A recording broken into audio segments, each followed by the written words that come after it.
Hall. I'm Rich Thomason. Primary voters in several states have had their say, and that includes Florida, where several key races have been decided. Representative Byron Donalds has won the Republican nomination for Florida governor and will face former Congressman David Jolly, who won the Democratic nomination for the November contest to replace term-limited Governor Ron DeSantis. Meanwhile, progressive state representative Angie Nixon's won the Democratic nomination for U.S. Senate. She'll face interim Senator Ashley Moody, a political appointee who won the Republican nomination. The special elections to fill the final 2 years of now Secretary of State Marco Rubio's term. And in House primaries, longtime Democratic Representative Debbie Wasserman Schultz defeated former Representative Sheila Cherfilus McCormick and others in a redrawn South Florida district. I'm Ben Thomas. President Trump is delaying 50% tariffs on $20 billion worth of Canadian imports after the two countries reached a tentative deal hours before the levies were to take effect.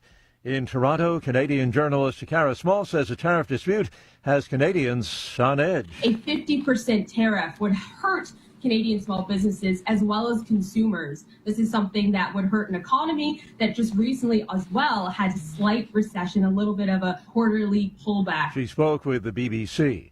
Ukrainian drones hit a major logistics center outside Moscow, setting it on fire. The attack, part of Ukraine's strategy of striking deep inside Russia using long-range drones to strike military and industrial sites. Key commercial sites important to the Russian economy have also been targeted by the Ukrainians. On Wall Street, the stock futures are narrowly mixed. Dow futures up 1 point, while the NASDAQ futures are down 33, and the S&P futures are off a fraction. More on these stories, townhall.com.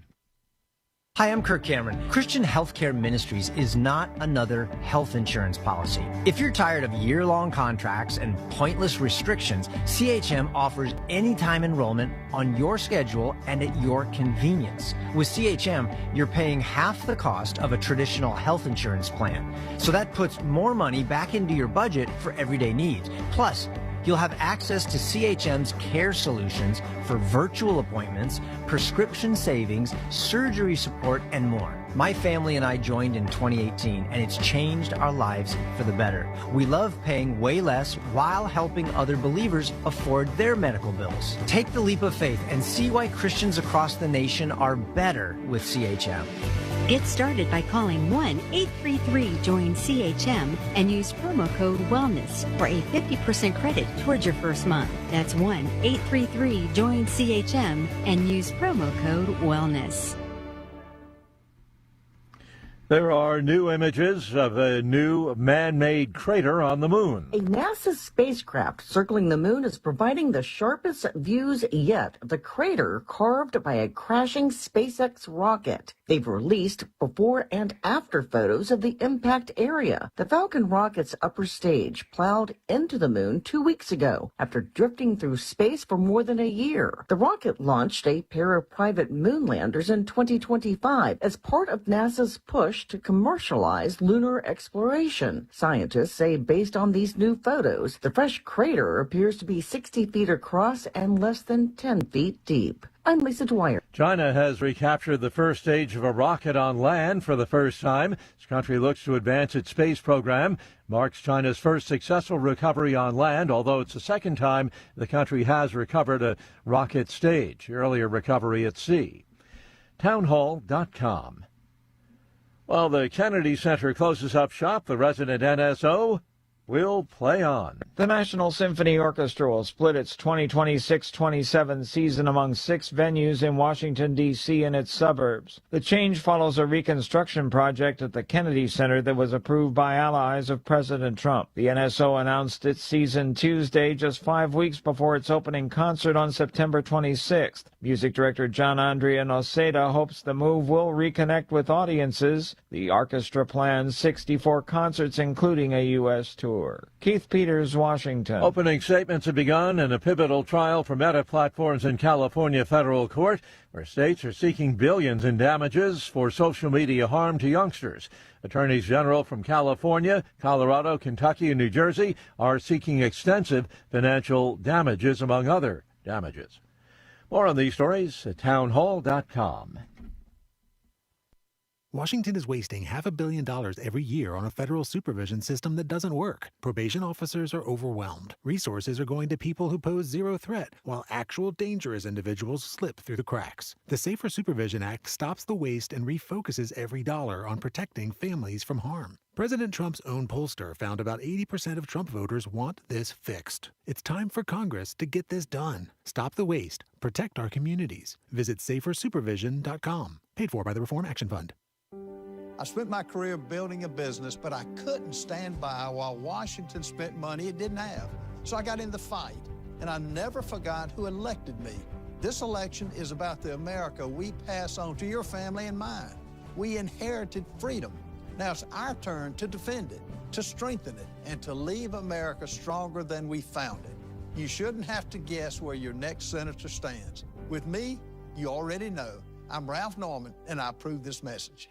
Now more than ever, it's imperative to support companies that share our conservative values. That's why I can't be more excited to tell you that I've switched my family to Patriot Mobile. Patriot Mobile is America's only Christian conservative wireless provider. When you switch to Patriot Mobile, you shift your support away from the leftist, woke, progressive agendas of Big Mobile. Patriot Mobile's wireless service works perfectly and seamlessly as you go about your lives with exceptional nationwide coverage that uses the same towers the main carriers use. Patriot Mobile donates a portion of every dollar earned to causes you care about, to organizations that fight for religious freedom, First and Second Amendments, sanctity of life, and the needs of veterans and first responders. Patriot Mobile has plans to fit any budget, along with great discounts for our veterans and first responder heroes, as well as multi-line users. Switching is easy. Just go to patriotmobile.com/Godzilla or call their U.S.-based customer service team, 972-PATRIOT. That's 972-728-7468. Use offer code Godzilla for free activation.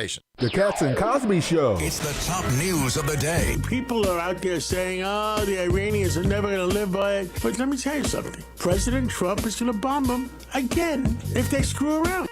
Hopefully they live up to it. And if not, the pounding's coming. We're going to do it again and again and again. The Cats and Cosby Show, weekdays 5 Eastern, 4 Central on the stations of the John Fredericks Media Network. Trump is the toughest president we ever had. Well, he's definitely the best bomber. Every morning, your Godzilla of Truth sets the table with the day's news. Starting August 17th at 10, Wendy Bell goes live with reaction and her own fiery fabulosity. And I want MAGA to grow a wave of red, the likes of which you've never seen. August 17th. You're on the cusp of a golden age. Wendy Bell, are you ready to go? Weekdays 10 to noon on the John Fredericks Media Network. Wagering at its finest, playing at the highest levels, under the highest stakes for more than a decade. This is the world Past the Wire has conquered, bringing you uncompromised thoroughbred authority and elite track data that anchors the game. But the modern wagering landscape is expanding.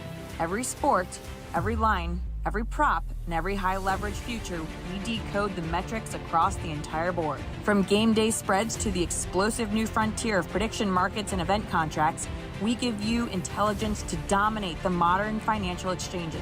Because in the end, it's a battle. You versus the house. You versus the other players. In this arena, we fight with you. We are your ultimate edge.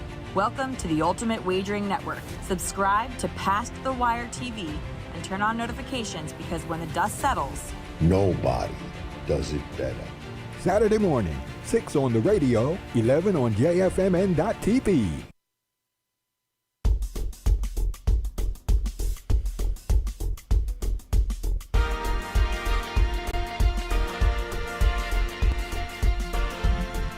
Well, happy Wednesday, everybody. Hump day for the week. This is the John Fredericks Media Network. I'm Dan Hobgood. Time for a look at, among other things, weather and sports. We'll start, as we always do, with where I am in the at least one-time capital of the South. I'd like to think that we still are. Richmond, Virginia, where the high today will be 91, a low tonight of 70. Right now, the temperature in the River City, 69 degrees. Squirrels lose yesterday in Chesapeake, 7-2. The two teams will face off again today, beginning at 6:35 p.m. Moving on to the nation's capital. Washington, your high today will also be 91, a low tonight also of 70. Right now, the temperature, different than Richmond though, 70 degrees. The Rangers blanked the Nats last night 5-0. They'll play again at 8:05 tonight in Arlington, Texas. In Atlanta, your high today will be, I think, a tied for a network high, 95. A low tonight of 72. Right now, the temperature in Georgia, 75 degrees. The Braves fall to the Twins 4-1. In Nashville, the high also 95, tying Atlanta there. A low tonight of 74 with late storms. Right now, the temperature in Middle Tennessee, 70 degrees. In Philadelphia, your high today will be 89. A low this evening of 70. Right now, the temperature in eastern Pennsylvania is 73 degrees. The Phils down the Marlins yesterday 6-4. The two teams will face off again beginning tonight at 6:05 p.m. In Morgantown, a high today of 83. A low of 68 with showers and storms tonight. Right now, the temperature is 62 degrees in wild and wonderful West Virginia. Hey, anybody interested in walking on to the WVU football team? Tryouts tomorrow at 5:45 p.m. at the Caperton Indoor Practice Facility. So, good luck to any ins out there want to do that. Pittsburgh, a high today of Heath Miller, 83. Afternoon storms expected. A low tonight of 67 with showers and storms. Right now, the temperature in the 412, 64 degrees. The Buccos win for a change over the Tigers yesterday, 4-1. The two teams will face off again this afternoon. First pitch at 12:35 p.m. Milwaukee tops the Mariners yesterday, 22-0, tying the modern era record for runs scored in a shutout. The Cowboys and Saints players fight their way through a joint practice yesterday, and ESPN co-founder Bill Rasmussen dies at age 93. Bringing you today's weather and sports update is the Godzilla Wins radio show. For the best insight, analysis, and picks, watch and listen to Godzilla Wins Saturday mornings from 9 to 11, all across the John Fredericks Media Network. Plus, to get John's daily sports picks, go to GodzillaWins.com. Once again, that's GodzillaWins.com. Alrighty, folks, you know what time it is. Get those active minds ready for a few words to the wise. All right, so yesterday I explained that what being honest really corresponds to is the acknowledgement of reality for what it is. Being honest is hierarchically more fundamental than truth-telling, but that comes into play in conjunction with honesty at the intersection where that virtue and another one, justice, meet. And really, as I think about it, the extent to which somebody should be forthright with somebody else is more a matter of justice than anything else. We finished up yesterday with a World War II era example of when misleading somebody would actually be the honest thing to do because dishonestly, the Nazis were pretending that they had the right to slaughter Jews and that Jews didn't have the right to live their lives. Obviously, this is the extreme of extreme examples, but it does perfectly illustrate the concept of justice. Weeks ago, we defined justice as treating people as they deserve to be treated based on how they conduct themselves.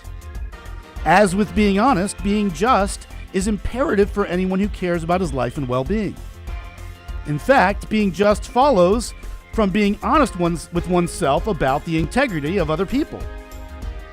Indeed, the honest policy isn't judge not lest ye be judged, but rather judge and be prepared to be judged. And the practical application in regard to evil people is that you don't owe them anything of value. If forced to interact with them, do whatever you must to avoid their mistreatment, etc. This is the honest approach. This is the just approach. Indeed, what honesty and justice dictate about interacting with people is analogous to the multiplication of positive and negative numbers. Just as multiplying two positive numbers together results in another positive number, acting with integrity toward another person of integrity is good.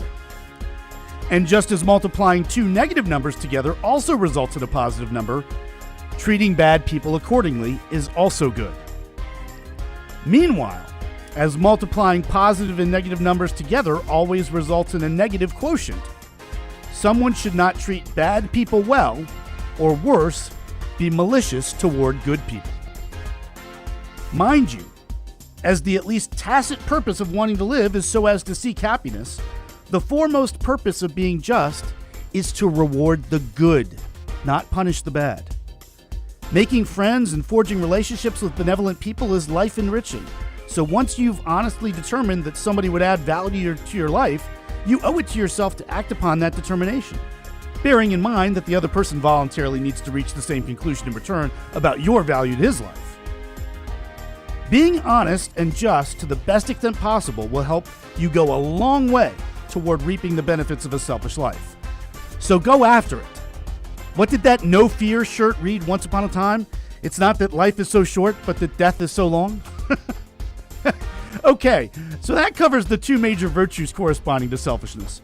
Tomorrow we'll turn to vicious behavior as I make good on a promise yesterday to tackle dishonesty and evil and the line that separates them from each other. All right, well, we'll pick up then tomorrow. In the meantime, this has been Dan Hobgood for the John Fredericks Media Network. Outside the Box with the Ox is next, followed by The John Fredericks Show. Stay tuned, everyone.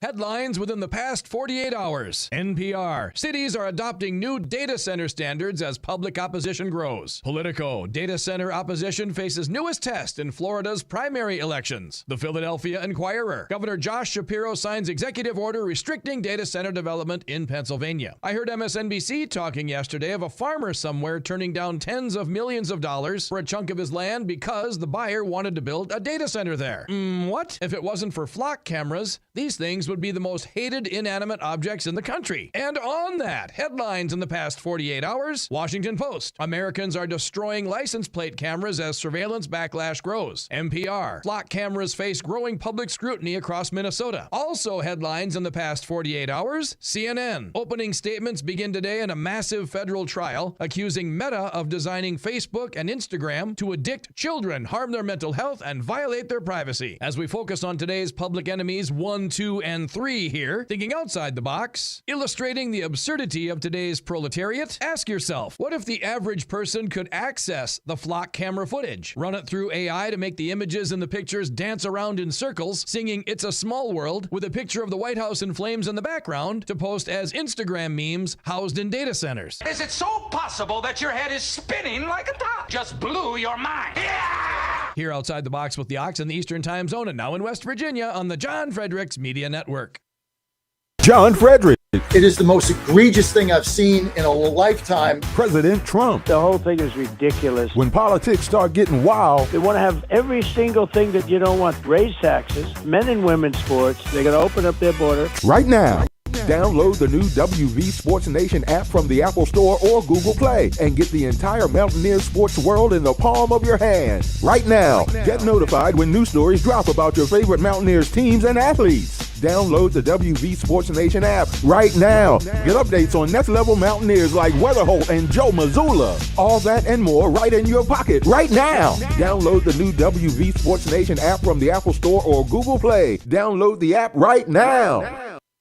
Godzilla Wins, where you get the best insight and best information on how to win the most money ever. Guess what? GodzillaWins.com. Let's talk more winners.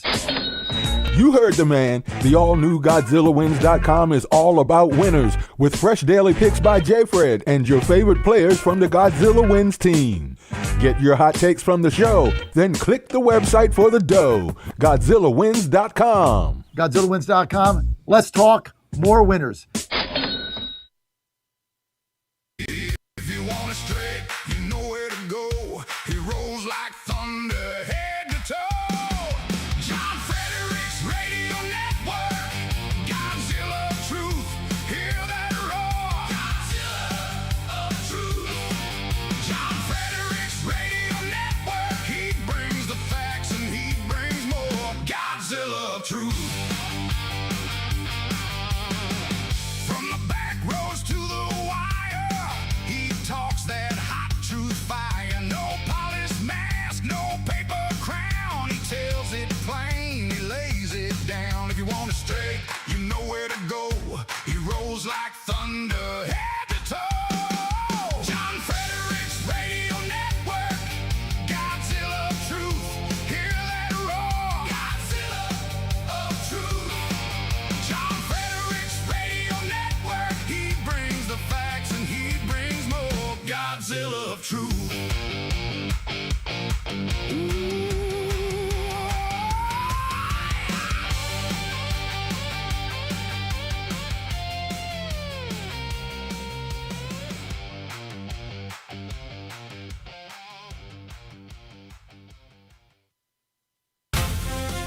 Live from the studios of the John Fredericks Media Network, it's The John Fredericks Show. Grab yourself a cup of 1775 coffee, sit back, and get ready for the best 4 hours of talk in the universe. To be part of the show, just call our toll-free number, 888-480-5646.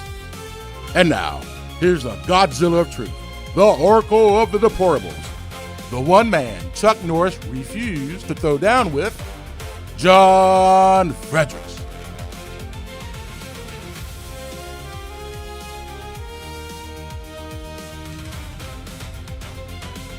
Well, psych. Actually, I'll be with you to start the show today, folks. This is Dan on the mic again here. John will be with us probably around the beginning of the hour, the bottom of the hour, I should say. But in the meantime, you're with me for the next few minutes here. Of course, the phone number to call in if you want to talk to me, get on the line, 888-480-5646, 888-480-5646. 5646 corresponds to JOHN, of course. So 888-480-JOHN. Happy Wednesday, everybody. Hump Day, as I said during the Dan Hopgood Report. It is Wednesday, August 19th. 2026, and a lot going on. We had some primaries, of course, yesterday in several states. We already have a caller, so let me see if we can get that call and get that person on the line. Let's see. Hello? Oh, well, the person hung up. He must have said, I was calling in to talk to John, not Dan. But we had primaries in several states yesterday, including Florida, where Byron Donalds won the primary, so he'll face off against was it David Jolly, I think, is the name of the guy who won the Democrat nomination. So those two will square off for the gubernatorial race this fall, given that Ron DeSantis is term limited. Oh, we got the caller calling in again. Let's see here. Hello, you're on with Dan on the John Fredericks Show. Who's this? Oh, Danny boy. Hey. I was summoned to call. You were summoned to call. Call in. Here I am. There we go. This is Carl, right? Yeah, Killer Carl. Hey, bud. How are you? How's your week going? Good. So far, so good, man. My mother-in-law moved out before I went on vacation. Are you? Oh, really? Can we talk about that on the Absolutely. I couldn't be freaking happy. We talked about this subject at Colonial Downs a couple weeks ago for the JFMN party that took place there in New Kent, about 20 miles east of here. And you sort of explained to me that your mother-in-law's presence in the house was the bane of your existence. Yes, exactly. But you know what? She's gone. So, hallelujah, hallelujah, hallelujah. Well, what are you thinking this morning about the what's in the news? I know I will tell you before you say anything about Darlene Graham. Yeah. John's one request to me when he got on the mic this way. He said, "Save Darlene for me." Okay, all right. We'll I'm not playing the clips. We'll just wait for you. Yes, that is fodder for Godzilla. So yeah, he'll be talking about that when he gets on at the bottom of the hour, I think. But other than that, what's on your mind?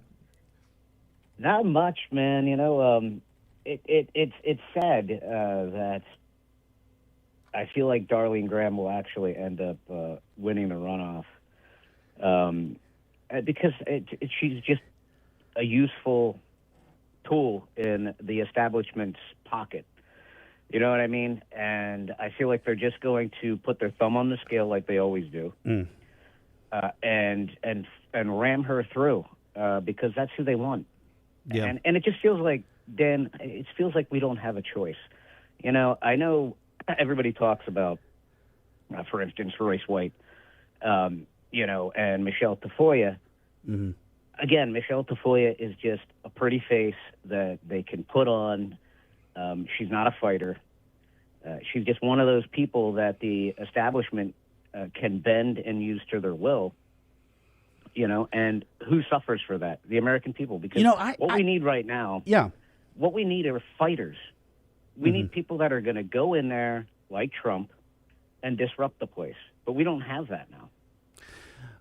And so I noticed on the chat yesterday on Getter that folks were talking semi-disparagingly about Michelle Tafoya. I don't know, I guess, enough about. Tell me what worries you about her as a candidate and potential senator. All right. Well, okay. Well, one thing is she's supposedly a a pro-life, right? Okay. But there's interviews with her where she's not, right? And I don't really care, but it just shows your character. You're either gonna stick to something or not. So that's one thing. So you're worried about some flip-flopping. Yeah, flip-flopping. And I know politicians do it. But Yeah. we need consistency right now. And it's just it's sad to me that the GOP pumps in all this money. I mean, they did it in Pennsylvania, dude, with Doug Mastriano, right? They endorsed Stacey Garrity and basically told Doug, step aside. They didn't give the voters of Pennsylvania... Reminds me of something that happened last year in Virginia, Carl. Yeah. It's just, yes, it's disturbing. And that's why I think you're going to get... That's why I think you're going to have a lower morale for the midterms for the GOP, because I just don't see people excited about what's been done. And it's not so much you could just take President Trump and the war out of it. I think it's more or less the inaction of the Senate and sitting on their hands is what the people are sitting here saying, well, why am I going to go out and vote? They don't want fighters. They don't do anything. And they make excuses. It's just one of those things where it's like, who's excited? Who's excited to go vote for Darlene Graham? Yeah, and I will say President Trump's endorsement of her, I think, illustrates something that I've said about him for a long time, and that he is more interested in personal loyalty than ideology. And I don't think that I said this on the John Fredericks Media Network. I know I said it when I was the permanent fill-in guest host for John Reed at WRVA, but we should all be grateful that the Democrats completely misplayed their hand in 2017 when he got into the presidency.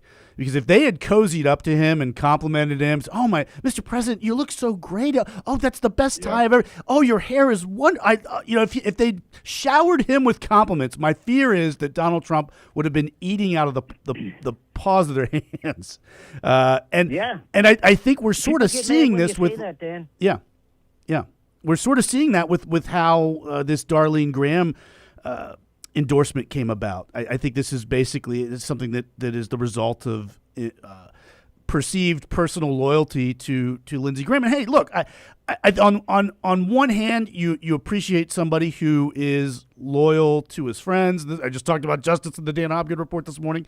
But on the other hand, larger issues and bigger fish are to fry here and at play, and we need to worry about what's in the nation's best interest. And I mean, John doesn't want me to play this clip, and I'm not going to. I'm going to let him play it and talk about it next half hour. But a pretty bad gaffe occurred, I think, last night in this debate between her and Ralph Norman. And I always got to be careful I'm saying Ralph Norman instead of Ralph Northam.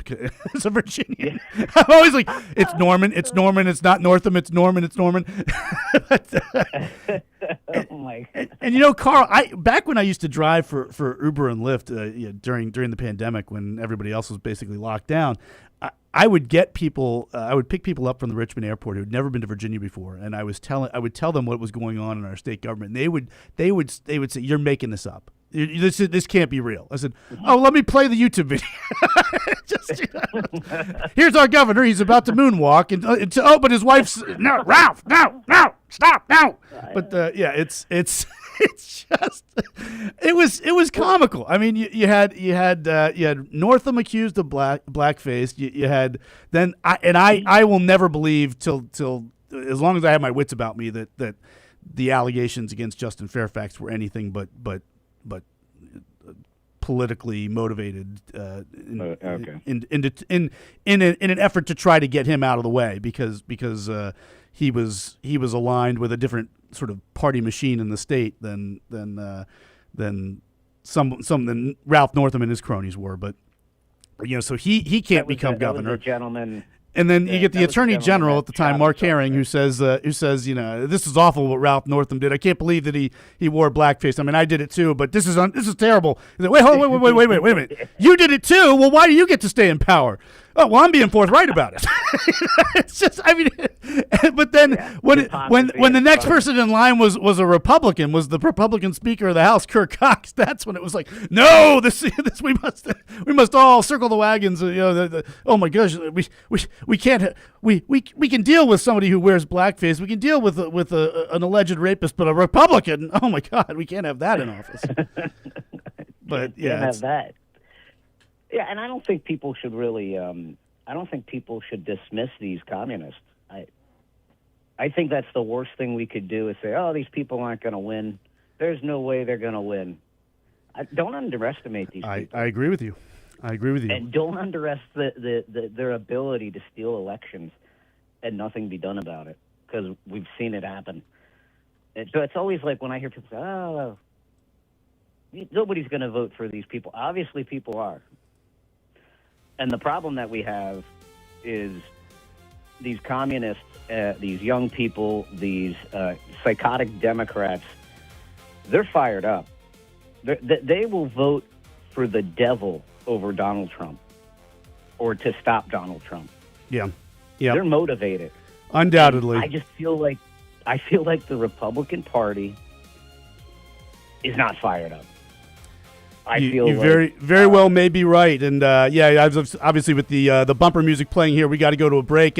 Carl, stay on the line if you want to. Either I or John will be with you after we get back from the commercial break. Folks, you're listening to the John Fredericks Media Network. I'm Dan Hobgood. We'll be back right after these messages. People want to have a good day every day. In order to do this, we must start our day with gratitude and keep an attitude of gratitude throughout the day. I offer you my recipe for having a great day and a joyful life. First, start each day being grateful that the Lord has given you another day to serve Him. Roll yourself out of bed, get on your knees, and say a morning prayer of thanksgiving. Ask the Lord to help you throughout the day to do whatever His will is for you. Next, thank God for the little things that make your day better. I thank Him immensely for my morning coffee and for my legs that allow me to take a morning walk. I pray for those who cannot walk because of age, injury, or disability. Throughout the rest of the day, I am grateful for the people God has placed in my life. I thank Him for those who love me, and I pray especially for those who do not love me. Find ways in your day to thank God continually and offer prayers for all those the good Lord has placed in your daily path. I'm Susie Kelly, and I am passionately Catholic. This is Crom Carmichael, CEO of Soul Tea. We got a wonderful email from one of our customers up east named Joe, and here's what he had to say. I started taking Soul Tea almost out of desperation with little hope because I was resigned to the futility that although I was up to taking 2 statins a day, high cholesterol was something I just had to learn to live with. In fact, when I turned 60, after taking a stress cardio test, my doctor called me on a Saturday, which of course is never a good sign, and told me that I was clogged more than 95% of the people my age. I had an angioplasty and a stent procedure done at that time. Today, my stubborn triglycerides are only 1/3 of what they had been before starting taking Soul Tea. My prescription statin dosage has shrunk from 60 milligrams to only 10 milligrams a day. My primary care doctor that I have had for many years still can't believe the results, and neither can I. Thank you, Soul Tea, for providing such a wonderful product. And folks, I want to invite you to take care of your heart also by going to GodzillaHeart.com. That's GodzillaHeart.com. Use the code Godzilla at checkout, and you'll get a 50% discount on your initial shipment. Thanks so much. MyPillow's second annual mega sale is finally here. Get our patented premium MyPillows that adjust your exact individual needs to give you the best sleep of your life. When I got MyPillow, I'm asleep almost immediately. I stay asleep at night and I wake up more well-rested in the morning. I guarantee they're going to be the most comfortable pillows you'll ever own. King size only $24.98, queen size only $19.98. Giza Dream bed sheets, the best sheets in history, as low as $29.98. Lux Pierce 6-piece towel sets, towels that actually dry you. What a concept. Now only $39.98. And our made in the USA mattresses and mattress toppers as low as $99.98. So go to MyPillow.com or call the number on your screen. Use your promo code to take advantage of our second annual mega sale. Plus, free shipping options available when you order today. So don't delay, order now. In 2008, the amount of concentrated time people could spend on a task without becoming distracted off. That's how I feel. Damn sick and tired of getting out rebounded. 25 offensive rebounds. First time we block out, we get called for a damn block out. We're pushing people. Meanwhile, they're on the other court grabbing rebounds, going over the top and grabbing them. We get one offensive rebound, the other we get called for over the back. We don't block out very damn well, and we're not getting called, one or the other. That's where I'm frustrated. That's where my whole frustration comes in, offensive rebounds. The entire thing came down to offensive rebound. They got every stinking offensive rebound, and we didn't get one of them. What else do you want to know? Don't touch that dial. You've found your home of the truth. Do you solemnly swear to tell the truth, whole truth, and nothing but the truth? With the best analysis in America. You can't handle the truth. And now back to the John Fredericks Show. Well, this is Dan back on the mic with you folks for at least the moment. Dear John is. We are ready to go. So let me get the big guy on camera here. Well, thanks, guys. Great to have you. I am your Godzilla of the Truth in America, your Oracle of the Deplorables. Great to have you with us. Let me get this chair down a little bit there. There we go. That should be a little bit better. Internet doesn't look very, very good today, so gonna have to deal with that. We'll reboot at the top of the hour. The Florida primary. Let's get to that. Byron Donalds, a smashing victory, destroying the field, getting nearly 50% of the vote. Byron Donalds is going to be, let me just get this down. There you go. Byron Donalds is going to be the next governor of Florida. Now, this guy Fishback ran against him. This guy was all the rage, right? Anti-Semite, the new MAGA, Tucker Carlson, MAGA 2.0. He ran around. He was a social media sensation. He had a lot of the kids. He was Florida first, America first, the whole bit. Called Byron Donalds a DEI hire, said he was a slave to corporate America. Byron Donalds, a friend of mine. I thought it was one of the most despicable campaigns I've ever seen. The guy's a clown. He got 10% of the vote. 10%. Okay, and he was going on all these shows. He was on Bannon a bunch of times. The guy got 10% of the vote. Fishback is not MAGA 2.0. Byron Donalds is action, action, action. Get things done. Now, that's behind us. In Florida, in the Senate primary, a huge upset. Vindman, remember him? Remember Alex Vindman from Virginia? Remember that clown that basically threw Trump under the bus during the Ukraine thing? And he was like a half Ukraine citizen, half U.S. citizen, served in the Ukrainian military. Remember that guy? Remember that jackoff? Well, he moved to Florida to run in the Senate race. That's why he moved there. To be the Democratic Senate candidate going up against, whoever the Republicans were going to put up, which right now is Ashley Hinson. So who's the nominee who got appointed by the governor? So he loses to a communist DSA candidate, and it wasn't even close. If you think the DSA, they ran into a few roadblocks here and there, if you think they're done, you're nuts. They just won the Florida senatorial primary. Now, they can't win the election, but I've been telling you, they don't care about general elections. They care about taking over the Democratic Party, as they should. We did the same thing with MAGA. Don't want to be a broken record, but that's what you have. Now, we've got that going on. President Trump's candidate in, I think, Wyoming governor's race got beat by a rancher, and one of the key issues for the rancher was he was against data centers. He was against eminent domain. He was for property rights.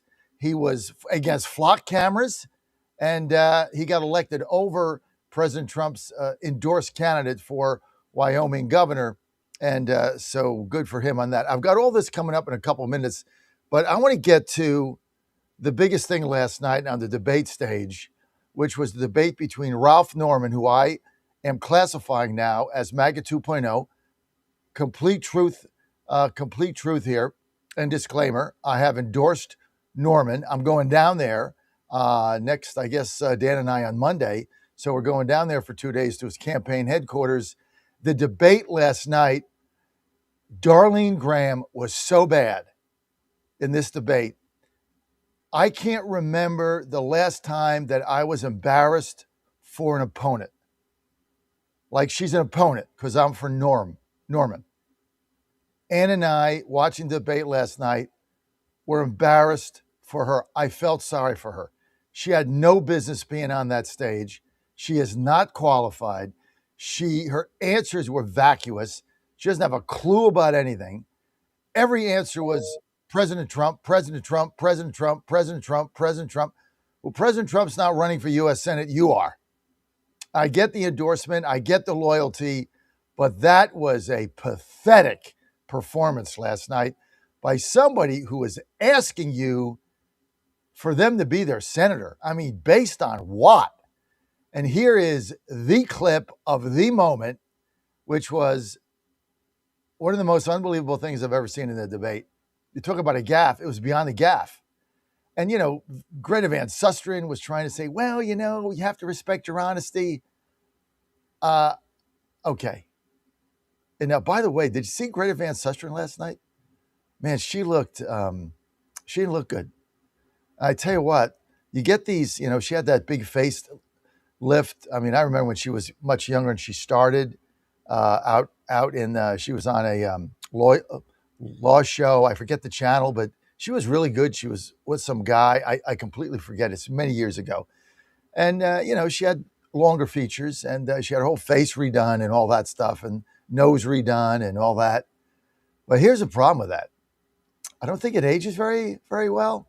I told my wife last night, I said, I don't really care what you do, but never touch your face. I mean, it's like you have a beautiful face, as is, perfect. Don't touch it, ever. Don't touch your face.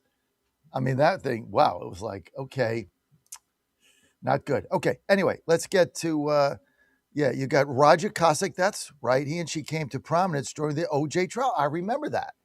And this is before the facial thing she did. And I never really got that, why she did it, because, you are who you are. And I thought she was attractive enough young lady. But, then Fox hired her away from CNN, and then now she's on Newsmax. But, it's all good. To each his own. I just was shocked by, because I had seen her a couple of times. She didn't quite look that I don't know what the word is. I want to be delicate here. Aged, mature. How's that? But that's just me, right? Okay, let's get to, Dan says facelift was right around the same time she went to Fox. Yeah, I think so, but it was like a major facelift. And I don't know. I thought her face was fine. I told Dan last night, never touch your face, baby. Never touch it. I want Botox. I don't want anything. It's perfect as it is. I like it just the way it is. Don't touch it, ever. You're going to age gracefully as she has, obviously. Okay. Dan says she had a lot of work done. I don't know. It's just yuck. To each his own. Let's get to Darlene Graham last night and cut that whole narrative out of this. Dan, don't put that up. Let's go to Darlene Graham last night. Oh my goodness.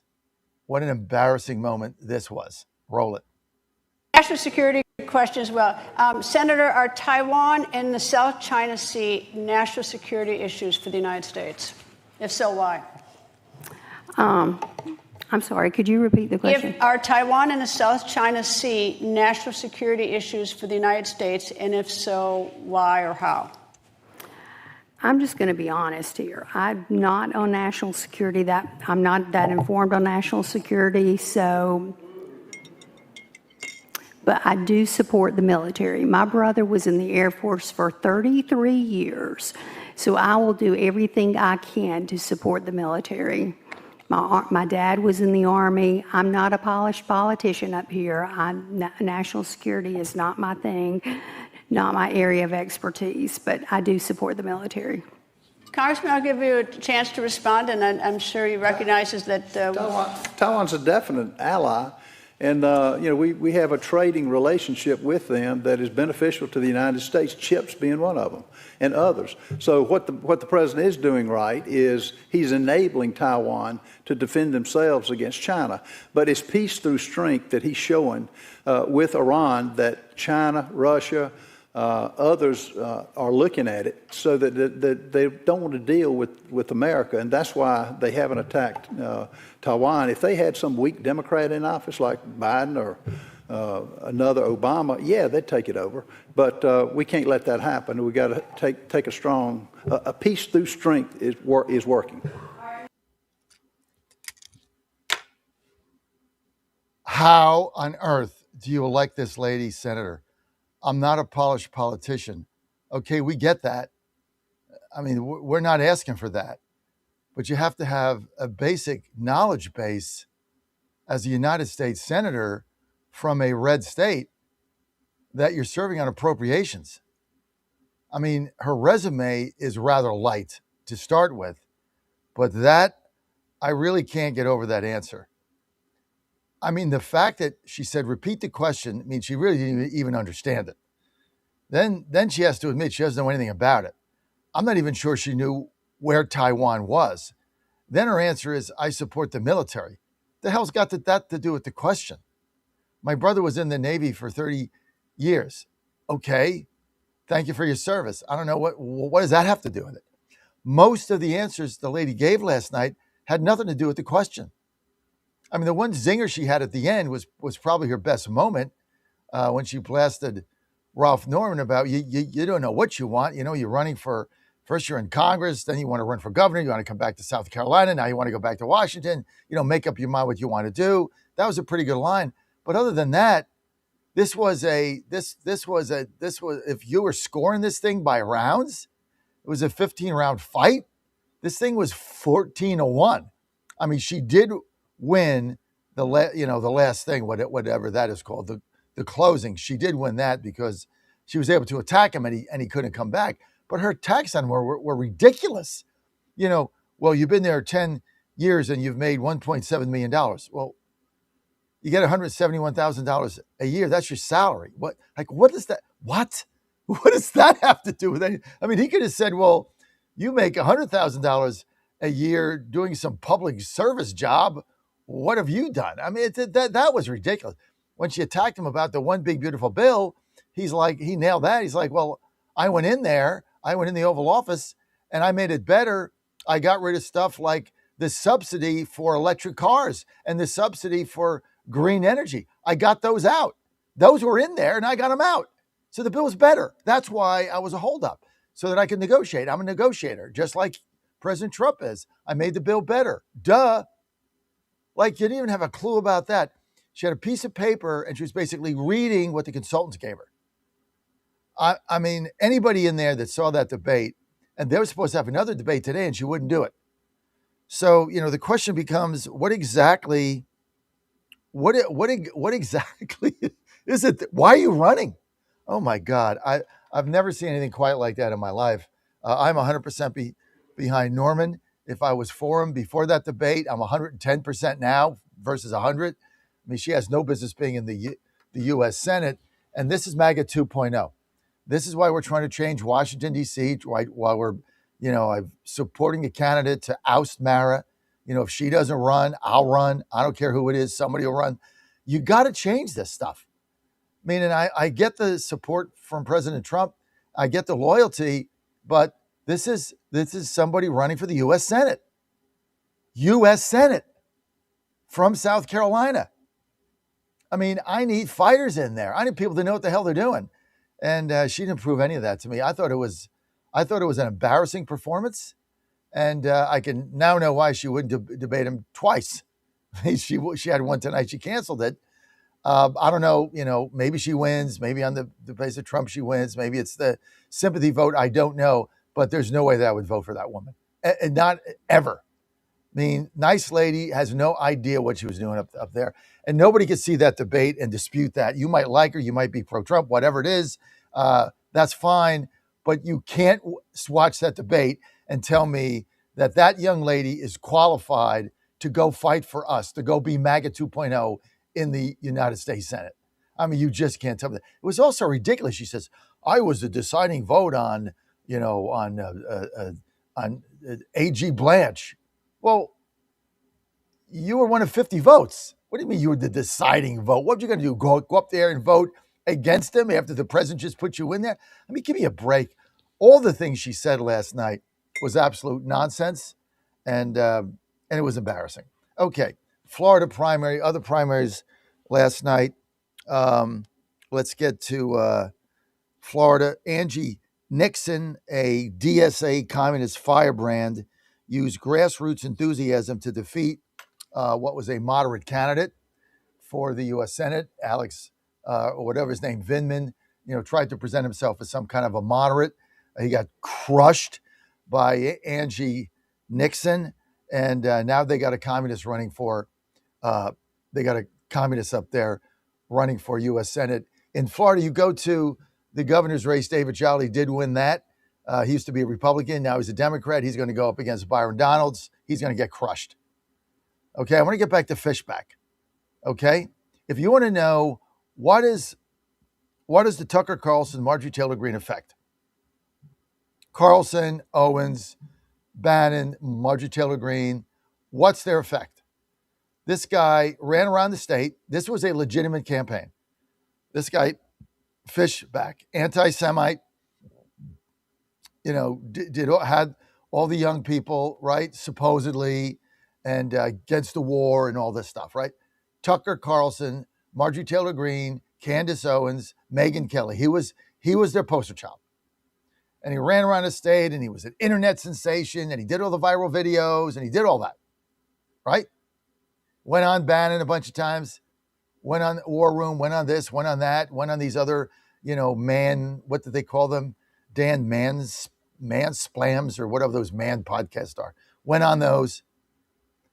In a Republican primary, the guy got 10% of the vote. So here's what it tells you, okay? They're a joke. They're representing 10% of our base. DSA is probably representing 55% of the Democrats' base. These nutbags, and he's a nutbag, Fishback, and I would never have him on my show, 10% of the vote. A guy ran a campaign, and he ran around the state, and he got 10% of the vote. Oh, that's really the buried headline here.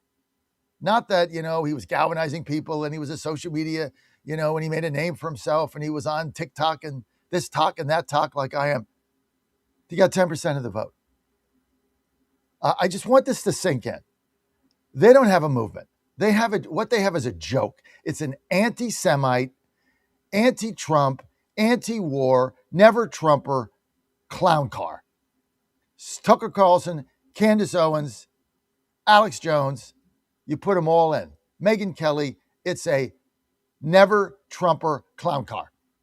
Wrapped in America First. Wrapped in something I never heard of. That's what it's wrapped in.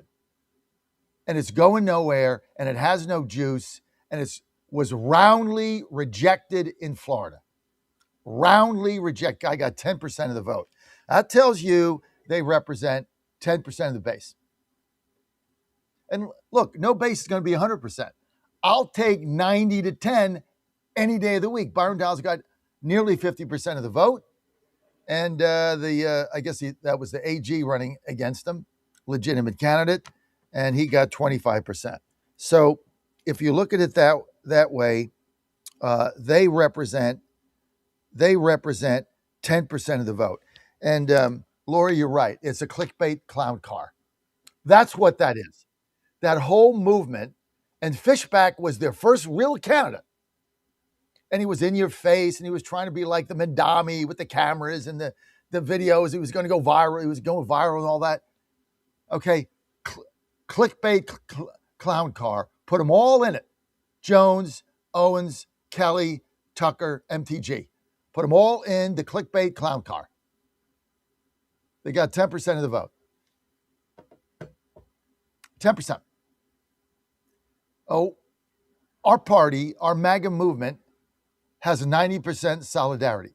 You find me a movement in a party that's 90-10, and I'll tell you something that is an immovable object. So the left is focusing on the 10%. I'm focusing on the 90%, because that's really what the story is here. 90%. Now, get callers, call in, gloom and doom. It's the end of the world. Nobody's motivated. War in Iran. Okay. Next. What is it that you're not motivated by? Oh, prices are too high. Yep. Gas is too high. Okay, now we're back to gas. Yeah, gas is too high. Every day, gas is too high. Gas is coming down. Ships are going through the strait. This thing is not going to end anytime soon now, right? We were all hoping it would. It's not. It's not going to end until Iran collapses. And that might be, I don't know, a year. I don't know when it is. But they're not going to get a nuclear bomb. They're not going to kill any more Americans. I'm for that. Are you not for that? Well, our people are demotivated. Trump didn't do this. Trump didn't do that. Trump didn't do this. Trump didn't do that. Trump didn't do this. Trump didn't do that. Everybody's staying home. You're going to stay home and let the communists win? Of course not. See, it's all nonsense. Somebody gets on and says, everybody's going to stay home, we're going to lose. Is he going to stay home? No. Is his family staying home? No. Does anybody he know is staying home? No. Give me somebody who is not going to vote, that voted for Trump that's not going to vote. Not the fake news, not who they're putting up on fake news. They find somebody, he voted for Trump 3 times and now he's disillusioned and he's voting for the communist. Stop. Okay? It's nonsense. Said the same thing in Virginia when we did the referendum and we turned out in record numbers. People are pissed. They're going to turn out. Are things perfect? No. But we got a lot of good things going on, and that's why I'm optimistic about the midterms coming up. And if you look at this Florida race, MAGA 2.0, Byron Donalds won in a landslide. The Candace Owens, Tucker Carlson, clickbait, Megyn Kelly, clown car got 10% of the vote. And he campaigned hard. Clickbait, clown car is all it is. So we're in good shape. I like what we're doing going forward. I like the candidates we nominated across the board. Not every Trump, candidate won. And the Trump candidate in South Carolina is not going to win either. So it's not got to do with anything. Norman's a better choice. I get the endorsement. I get it, right? Loyalty, whatever. Fine. Yay. Here's the other thing. I'm just going to throw this out there. When I get back, I'm going to talk about the fake polls that were exposed yesterday. Okay. Here's another thing that you got to understand. Critical. Along with the fake polls and the fake news and the fake everything else. Okay? When you got John Ossoff railing against an aide to the president, like a secretary to the president, I want you to think about this. I know Natalie Harp. She's a fine young lady, very loyal to the president, very devoted to him. Okay? I think that's great. She's his personal attaché. Every president has one. She happens to be a little more visible.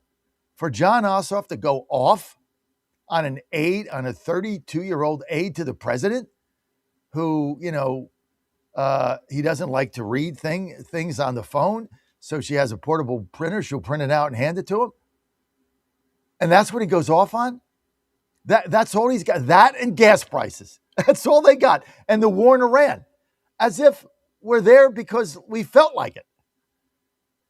They have nothing.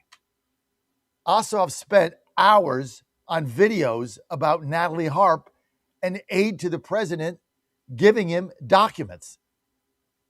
I mean, you think about that. What are you going to do, Ossoff, about affordability if you get a majority? What exactly are you going to do? Medicare for all? Then the country. WJFN. All right, I got to go. We'll be right back. Lots to go over today. We're fired up. Stay with us. Breaking news this hour from Town Hall. I'm Rich Thomason. It is a Florida blowout victory for Byron Donalds, a resounding win for the Republican congressman in the Florida GOP governor's primary. Donalds, backed by President Trump early on, vows to keep taxes low and protect school choice. He also says he'll stand with law enforcement. Donalds vowing to keep Florida red and to keep Florida free. He'll face off against former Democratic Congressman David Jolly in the general election. Also in Florida, President Trump is applauding the overwhelming primary defeat of Democrat Alexander Vindman. He was a star witness against Mr. Trump in the impeachment proceedings. Vindman took a drubbing at the hands of challenger Democratic Socialist Angie Nixon in the Florida U.S. Senate primary. Nixon will face Republican Senator Ashley Moody in November. President Trump says the United States and Canada have had a meeting of the minds on trade. Less than 2 hours before he was set to impose 50% tariffs on $20 billion worth of Canadian imports, President Trump announced on social media that the U.S. and Canada have a deal, subject, he writes, to the finalization of documents. Trump's import taxes would have hit about 5% of what Canada ships to the U.S., including products ranging from hockey sticks to tongue depressors, and Canada had threatened to respond in kind. But those sanctions are now delayed, buying time for more negotiations and avoiding, for now, yet another strain in already tense relations between historic allies. Ben Thomas, Washington. President Trump insists the U.S. is in full control of the Strait of Hormuz, despite Iran's claims to the contrary. Mr. Trump adds that right now no further talks with Tehran have been scheduled. On Wall Street, the Dow futures are flat. NASDAQ futures down 47 points.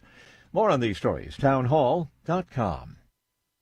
I'm not one to say I told you so, but I switched to Pure Talk over a year ago, and ever since I've been telling people there's no better wireless company out there.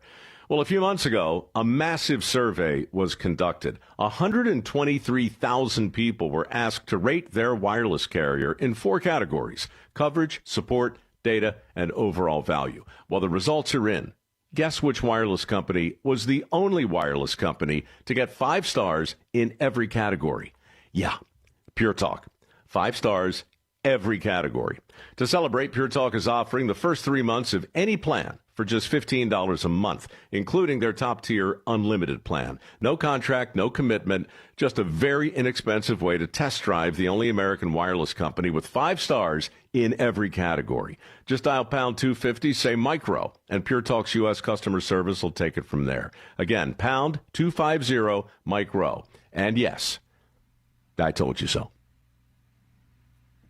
China is claiming further advances in high tech, turning its attention to the burgeoning field of robotics. China is very serious and is putting money behind its efforts to become a global powerhouse in AI, and that strategic competition with the U.S. is real and indeed there. So don't forget, earlier in the year we had a listing from the chip maker CXMT. They also did very well. They're trying to become a bigger player in the advanced semiconductor space, and now robotics as well. The BBC's Maura Fogarty. Case of a Texas teen convicted of fatally stabbing a 17-year-old track athlete from a rival team during a high school meet in suburban Dallas. It's back in court this week, 2-day hearing. Defense attorneys for Carmelo Anthony will ask her new judge. Anthony was convicted of murder and sentenced to 35 years in prison in June after a jury rejected his claims of self-defense during a confrontation with Austin Metcalf. News and analysis, townhall.com. Latest data shows prescription drug prices down 3.1% from a year ago. The Trump administration credits most favored nation drug deals and the Trump RX website for the drop. Some liberal groups are claiming prices have fallen thanks to a law from President Joe Biden's time in office that allowed Medicare to negotiate drug prices. But experts say that is simply not accurate, and drug prices climbed during the Biden White House years. Jason Walker reporting. One of the biggest of the big box stores saw sales improve during its fiscal second quarter. Home Depot customers spent more during the summer months, and they concentrated on smaller projects. Revenue for the Atlanta-based company increased $47 billion from $45 billion, and that was pretty much in line with what analysts on Wall Street had been expecting for Home Depot. More on these stories, townhall.com. Washington is wasting $500 million every year on a federal supervision system that doesn't work. Probation officers are overwhelmed. Resources are going to people who pose zero threat, while actual dangerous individuals slip through the cracks. The Safer Supervision Act stops the waste and refocuses every dollar on protecting families from harm. President Trump's own pollster found about 80% of Trump voters want this fixed. It's time for Congress to get this done. Stop the waste. Protect our communities. Visit safersupervision.com. Paid for by the Reform Action Fund. I spent my career building a business, but I couldn't stand by while Washington spent money it didn't have. So I got in the fight, and I never forgot who elected me. This election is about the America we pass on to your family and mine. We inherited freedom. Now it's our turn to defend it, to strengthen it, and to leave America stronger than we found it. You shouldn't have to guess where your next senator stands. With me, you already know. I'm Ralph Norman, and I approve this message. MyPillow's second annual mega sale is finally here. Get our patented premium MyPillows that adjust your exact individual needs to give you the best sleep of your life. When I got my pillow, I'm asleep almost immediately. I stay asleep at night and I wake up more well rested in the morning. I guarantee they're going to be the most comfortable pillows you'll ever own. King size only $24.98, queen size only $19.98. Giza Dream bed sheets, the best sheets in history, as low as $29.98. Lux Pier 6-piece towel sets, towels that actually dry you. What a concept. Now only $39.98. And our made in the USA mattresses and mattress toppers as low as $99.98. So go to mypillow.com or call the number on your screen. Use your promo code to take advantage of our second annual mega sale. Plus, free shipping options available when you order today. So don't delay, order now. The Trump administration has brought positive changes when it comes to fixing our broken healthcare system. If we really want to make America healthy again, well, that starts at home. And that's where the Wellness Company comes in.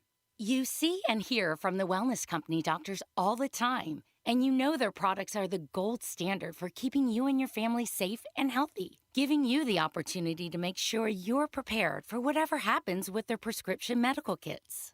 Additionally, the Wellness Company offers a variety of products, from parasite cleanses to methylene blue to weight loss and so much more. Make America healthy again starts at home. Do your part and protect the health of you and your family. Live a healthier, longer, and more satisfying life. Go to twc.health/Godzilla and order. That's twc.health/Godzilla. Use promo code Godzilla to save 10% today.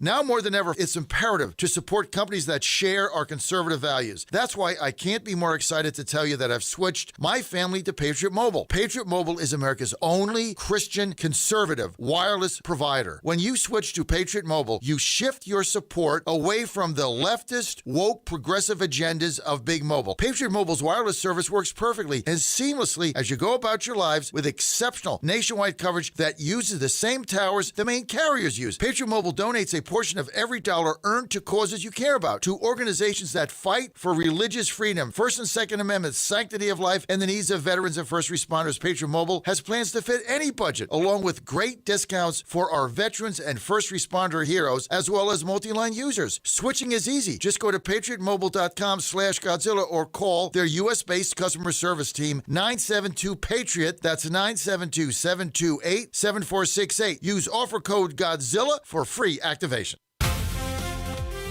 Live from the studios of the John Fredericks Media Network, it's The John Fredericks Show. Grab yourself a cup of 1775 coffee, sit back, and get ready for the best 4 hours of talk in the universe. To be part of the show, just call our toll-free number, 888-480-5646. And now, here's the Godzilla of Truth, the Oracle of the Deplorables, the man Jack Nicholson knows can handle the truth, John Fredericks. I am your Godzilla of the Truth in America, your Oracle of the Deplorables. Thanks for tuning me in. Well, the clickbait clown car getting crushed last night. They think they're MAGA 2.0. They're basically a joke. I'm going to say it again. Tucker Carlson, Alex Jones, Megyn Kelly, Candace Owens, and others got their clocks cleaned last night in the Republican GOP primary with Fishback in Florida. The guy got 10% of the vote. He's a joke. The movement doesn't exist. It's a bunch of people getting clicks in order to make money. That's all this was about. And that's all it's ever going to be about, because they don't represent a movement. We represent a movement in America. It's not perfect. Things don't always go exactly the way you want, but it is a movement. And so let's just keep this in mind, what happened last night. This guy Fishback was getting enormous play in the fake news media. Enormous play. Why? Well, because they're trying to create a rift. The guy's a clown, and clowns get 10% of the vote. And that's what he got, and he campaigned hard. So let's put that one to bed. Okay. The phony MAGA clickbait clown show goes down last night in Florida. That's number one. I've been railing against fake polls. Tim, I'll get to you in a second.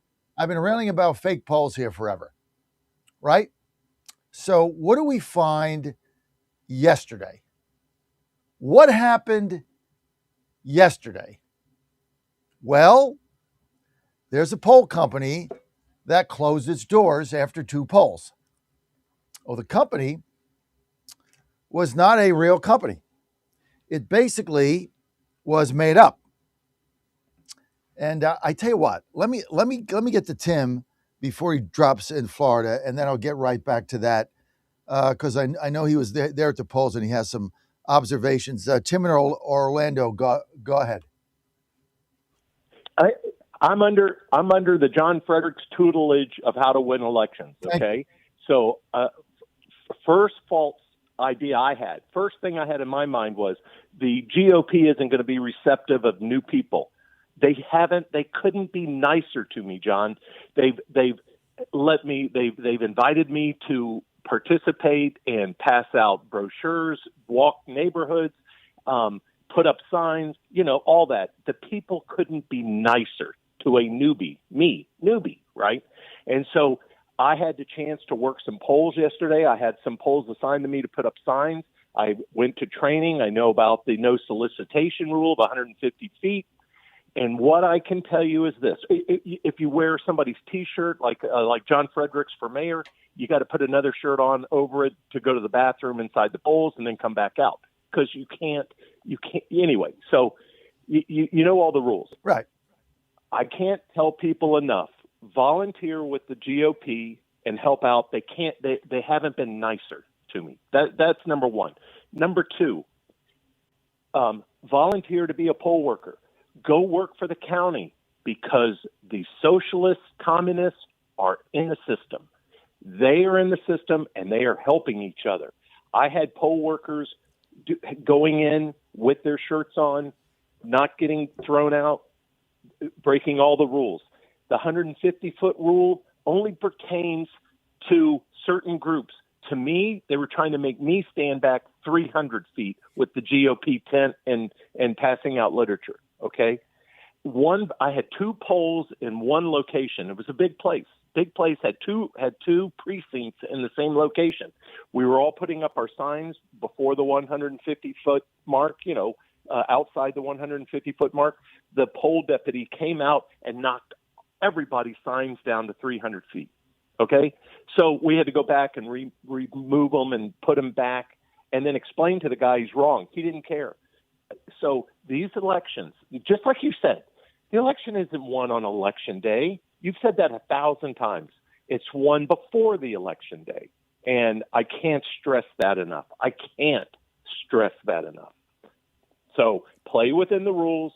If you are allowed early voting, vote early. If you can go out and help people get those ballots in for mail-in ballots and get them to confirm that they mailed them in, do it, because it's won before the day of elections. Is that what you've been preaching?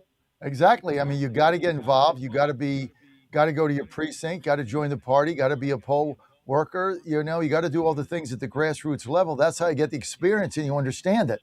And if you don't do it, you can't impact it. All you do is, go on a keyboard or grouse about something. Get involved like Tim's doing. Understand the system. Just like I'm doing here in D.C. Everybody say, why are you doing this? It's a time suck. Because if I tell everybody else to do it and I sit here on my butt and I don't do it, then I'm just a hypocrite. I don't have time. Who's got time? Nobody's got time. You got to lead by example. I commend you for doing that. I would like to see some citizen groups be able to monitor and audit those polling stations and the whole election process, because I'm telling you, there are worms in the woodwork, or whatever that saying is. They're intertwined, okay? And John, these people are driving Lexuses and Mercedes and the nicest cars you ever see, that are working at these places. I'm telling you, it's well funded, it's well organized, and hey, folks, you're just going to give it to them without a fight. I mean, I'm not. You're just going to give away the country without a fight. I'm not. Okay, I'm not. I mean, the Democrats got their the Democrats got their communist vote out yesterday. Angie Nixon, an avowed DSA communist running for U.S. Senate in Florida, crushed Vindman, who campaigned as a moderate and had everybody's backing. Schumer and this one and that one. He had all the establishment's backing. And Angie Nixon, who ran as a communist, crushed him in the Florida Democratic primary. Now, this is why Jolly can't win. She's at the top of the ticket. She's going to get beat by 30 points. Jolly's done. Byron Downs is going to be your next governor in Florida, and he's going to be a great governor. But I commend you, Tim, for what you're doing. You got to lead by example.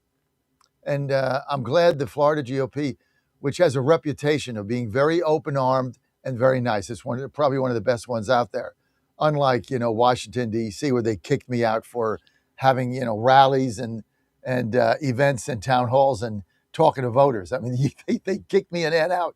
Can't do that. Makes us look bad because we don't do jack crap, right? So we don't do anything. So if you do something, you're out, right? We're going to kick you out. Florida's different. And so I commend you for that. And thank you for the update, Tim. And thank you for the experience. Thank you. Good job. Okay. So I've been running about fake polls, right? So let's see. There's this organization called Median Strategies. You ready for this? Dan, why do people tune me in? Truth and clarity. I am a year ahead of everybody. I mean, it's scary. And I want to apologize for that because I don't want to be a year ahead of everybody on everything. But that's why you tune me in. Unfortunately, for those that dislike me, it is what it is. I'm right again. I've been telling you about these fake polls now for a year, that they're getting worse and they're scams. Now here's what we find out. There was a polling company, which was not a polling company. They called it Median Strategies. And this fake polling company were releasing fake polls. They took no polls. They simply set themselves up as a polling company. And they released polls. And one of them they released, which was not even a poll, they just made it up, it started with the LA mayor's race. And they said that Karen Bass had a 12-point lead. And this is when it looked like that, independent but Republican mayoral candidate was getting traction and could actually win that thing. Forget his name. You can put it in the chat. But he did all those videos and they were going viral and they were very entertaining and his home got burned. They didn't do anything. And so they released a poll and they said Karen Bass is up by 12, race over. This was like a week before the election. Spencer Pratt, right? Karen Bass, mayor of LA, tweets out the poll, puts it on Instagram, social media, says, see, this poll shows, we've got momentum. We're ahead. LA's doing great. It's, a testament to our hard work. It's a testament to what we do. In order to beat Spencer Pratt and demotivate his supporters, who then didn't come out really to vote for him because they figured out this guy's way behind based on this poll from Median Strategies. Then they turn around and release a poll in the Wisconsin governor's race for their favorite candidate, which was Francesca Hong, right? So they have a poll that says she's up by 20 points. And so they're trying to depress her opponent. I guess that guy was the lieutenant governor. They're trying to depress that vote and put her over the top. So they put out a poll a week before the election. She's up by 20. This gets picked up in all the fake news. Now, here's the thing. Nobody ever bothered to check. Nobody went to try to find the crosstabs. Nobody contacted the company. Nobody asked what their metrics was. They said they had a 4.5 margin of error. Here's the truth. Median Strategies was a front. They never did a poll. They never had a polling network. They never called a voter. They made it up. They called it now a social experiment. They closed their doors and they're gone. Median Strategies never existed as a polling company, yet they put fake polls out. And the fake news took the fake polls and published them and ran with it, and so did the candidates. And they never, are you getting what I'm saying? They never existed. They never did a poll. They simply launched a phony company with a phony address. Everything was phony. And they released on social media polls that they made up that didn't exist. I've been telling you what they've been doing. These so-called companies that do take polls, what McLaughlin told you yesterday, is they simply skew the metrics. In Ohio, somebody takes a poll of registered voters, not likely voters, and they poll in the crosstabs. They polled 35% of the poll was people who voted for Trump in 2024. Trump got 51% nationally. Trump won Ohio by 10 points, like 55-45. Yet they only poll 35% of Trump voters. And then they have Sherrod Brown up by 9. I mean, this is a joke, folks. This is what you're going to continue to get. So Median Strategies now exposed, went out of business, closed their doors, and they withdrew those results saying they should not be treated as genuine polling data. Well, you put it out as polling data. And because the fake news wants to believe it so bad, they just ran with it. Unfreaking believable. They just ran with it. And so people were actually saying before the Wisconsin Democratic primary on national platforms that polling showed Wong up 20 points. There was no polling that showed her up by 20 points. It was fabricated. Yet they picked it up in all the national platforms. Wong's up by 20. What was it designed to do? If you're voting against Wong, you don't bother to show up because you're down by 20.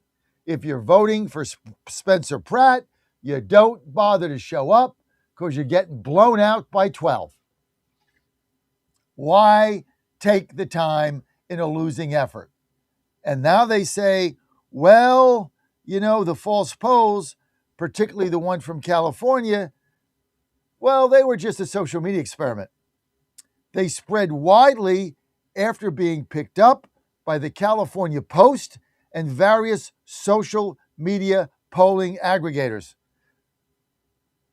The results were not published by multiple major polling aggregators like Real Clear, but that didn't matter.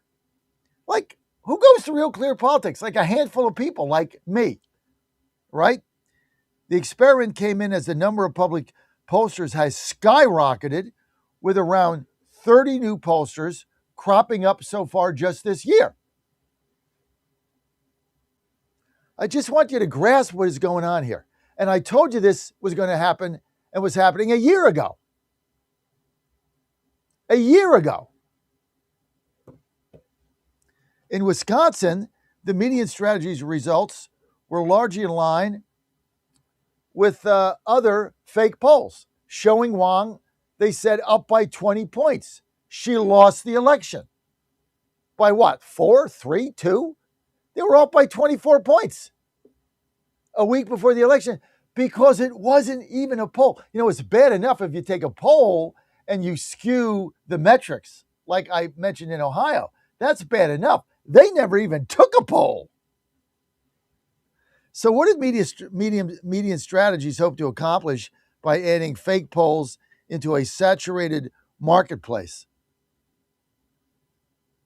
Why did they do this? Well, the New York Times says it's unclear. No, what do you mean it's unclear? See, there's more nonsense. What do you mean it's unclear? It is to suppress the vote of the candidate you don't want to win. That's the purpose of it.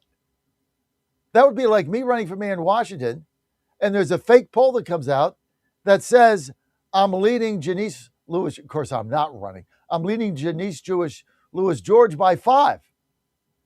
If there was a poll that came out and I was running for mayor, I'd be losing 90-10. This is Washington, D.C. 85-15 if people felt gracious. This wouldn't be up by 5. You just release a fake poll. But this was so egregious, it wasn't even a polling company. And yet people picked it up because they want to believe it. Don't you understand? There's no more news here. That's why we call it fake news. There's no news. There's no investigation. There's nothing. They just want to believe what they want to believe. So they simply pick it up and run with it because it fits their narrative.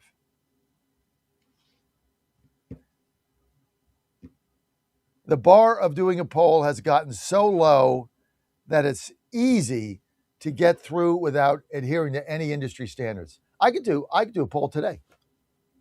I could poll in DC today. I could pull one out today. I should have a polling company because I could do a Republican poll today. Do you support Patrick Mara for chairman?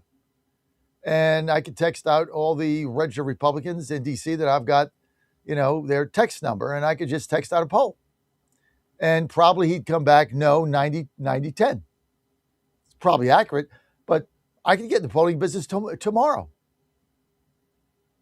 Now, I got an email list of activists. I could just email that. What's your poll? I could put a poll up on X right now and say, here's my polling. Now, these are not polls.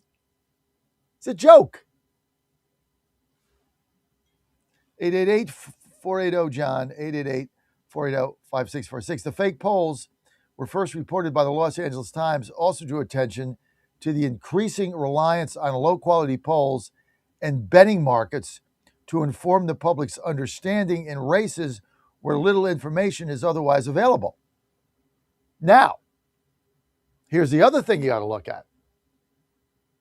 If you go to the Wisconsin race and you go to the betting markets, the futures, Polymarket or Kalshi, if that poll moved the buying numbers toward Hong and understated what the guy that beat her, I can't think of his name, understated it, and the people that did the fake poll all bet on the other guy because the odds moved.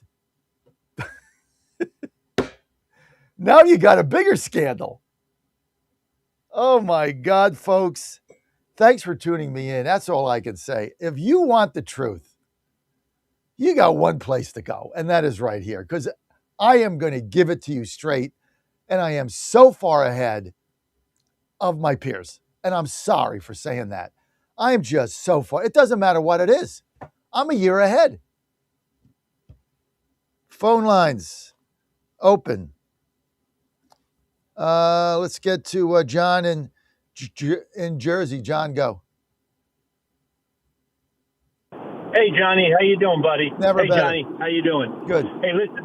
I'm glad you brought up, it wasn't even the purpose of the call, but I'm glad you brought up the betting markets, okay? So here's one thing I picked up on. Now, you got to understand I have expertise in this field.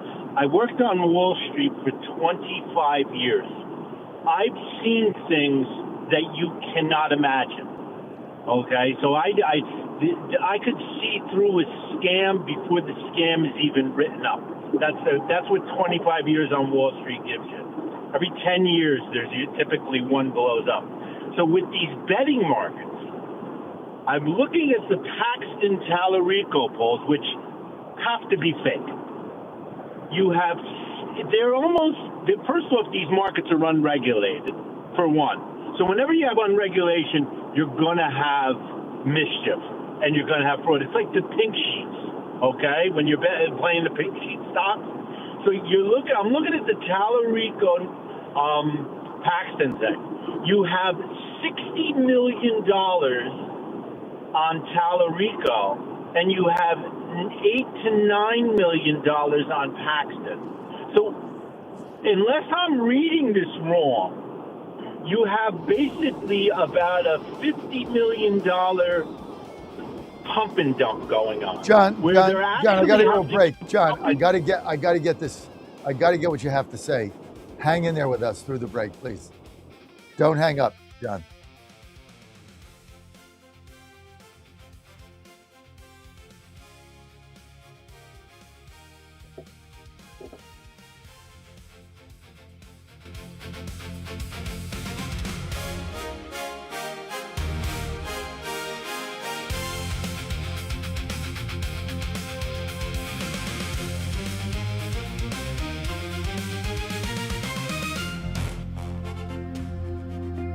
Ponder this. We sometimes hear newly married couples discuss their future life as a family. Often this leads to discussions on the number of children they are planning to have. Typically, the number of children ranges from none to 2 or 3. Family life can be planned thanks to birth control and abortion. But the reality is that God has a birth control plan already established for those who love Him and trust in Him. We are called to live a life of chastity according to our state in life. If you are called to a married life, being open to life according to God's plan is a great gift and probably the greatest challenge in today's modern world. It starts by selecting a spouse who puts God and family first. Then, trust in God's birth control plan where parents are open to life and provide a sanctuary of faith for their family. Allow God, the author of life, to plan your family. I'm Susie Kelly and I am passionately Catholic.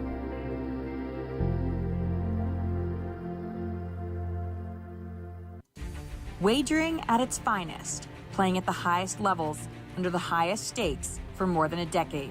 This is the world Past the Wire has conquered, bringing you uncompromised thoroughbred authority and elite track data that anchors the game. But the modern wagering landscape is expanding. Every sport, every line, every prop, and every high leverage future, we decode the metrics across the entire board. From game day spreads to the explosive new frontier of prediction markets and event contracts, we give you intelligence to dominate the modern financial exchanges. Because in the end, it's a battle. You versus the house. You versus the other players. In this arena, we fight with you. We are your ultimate edge. Welcome to the Ultimate Wagering Network. Subscribe to Past the Wire TV and turn on notifications because when the dust settles, nobody does it better. Saturday morning, 6 on the radio, 11 on JFMN.TV. Folks, this is Crom Carmichael, CEO of Solti. I have recently turned 77 years old. I do not take prescription drugs. I have not had to take prescription drugs, and I attribute a lot of my good health to a product that I've been taking, which is the active ingredient in Solti. It's a 22% concentration of theaflavin. We did clinical trials on it 25 years ago and found that it helped lower cholesterol. We have had many hundreds of letters and emails from customers telling us how it has helped them not only manage their cholesterol, but lower their triglycerides and help them on their blood pressure. And I can't tell you how much I attribute to Solti for my good health at age 77. And I encourage you to go to GodzillaHeart.com. That's GodzillaHeart.com. And use the code Godzilla at checkout, and you'll get a 50% off on your initial shipment of Solti. And I promise you it will be a great help for your heart health. Thanks so much. And they're off. This summer, the Thunder returns to Colonial Downs Racetrack. Live thoroughbred racing June 25th through September 7th. Feel the excitement. Hear the roar of the crowd. Experience Virginia's premier horse racing destination every Thursday through Sunday all summer long. Bring the whole family for Family Fun Sundays, packed with activities for all ages. Parking? Free. General admission? Free. Memories? Priceless. Make Colonial Downs Racetrack your new summer fun time tradition. Get tickets and race day info now at colonialdowns.com. Washington is wasting $500 million every year on a federal supervision system that doesn't work. Probation officers are overwhelmed. Resources are going to people who pose zero threat, while actual dangerous individuals slip through the cracks. The Safer Supervision Act stops the waste and refocuses every dollar on protecting families from harm. President Trump's own pollster found about 80% of Trump voters want this fixed. It's time for Congress to get this done. Stop the waste. Protect our communities. Visit safersupervision.com. Paid for by the Reform Action Fund. You can't turn the ball over 5 times like that. Holy crap. I don't know who the hell we think we are when we do something like that. Unbelievable. 5 turnovers. One of them, we've thrown 4 interceptions for touchdowns this year. That might be an NFL record. That's pitiful. I mean, it's absolutely pitiful to perform like that. Pitiful. What's that? Playoffs? Don't talk about it. Playoffs? You kidding me? Playoffs? I just hope we can win a game. Don't touch that dial. You found your home of the truth. Do you solemnly swear to tell the truth, whole truth, and nothing but the truth? With the best analysis in America.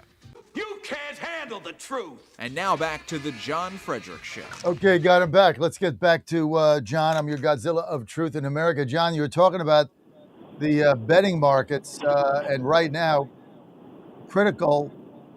You were talking about Tallarico has got a $50 million more on him than Paxton. Look, I don't do the betting markets for obvious reasons, and I bet athletics, as you know.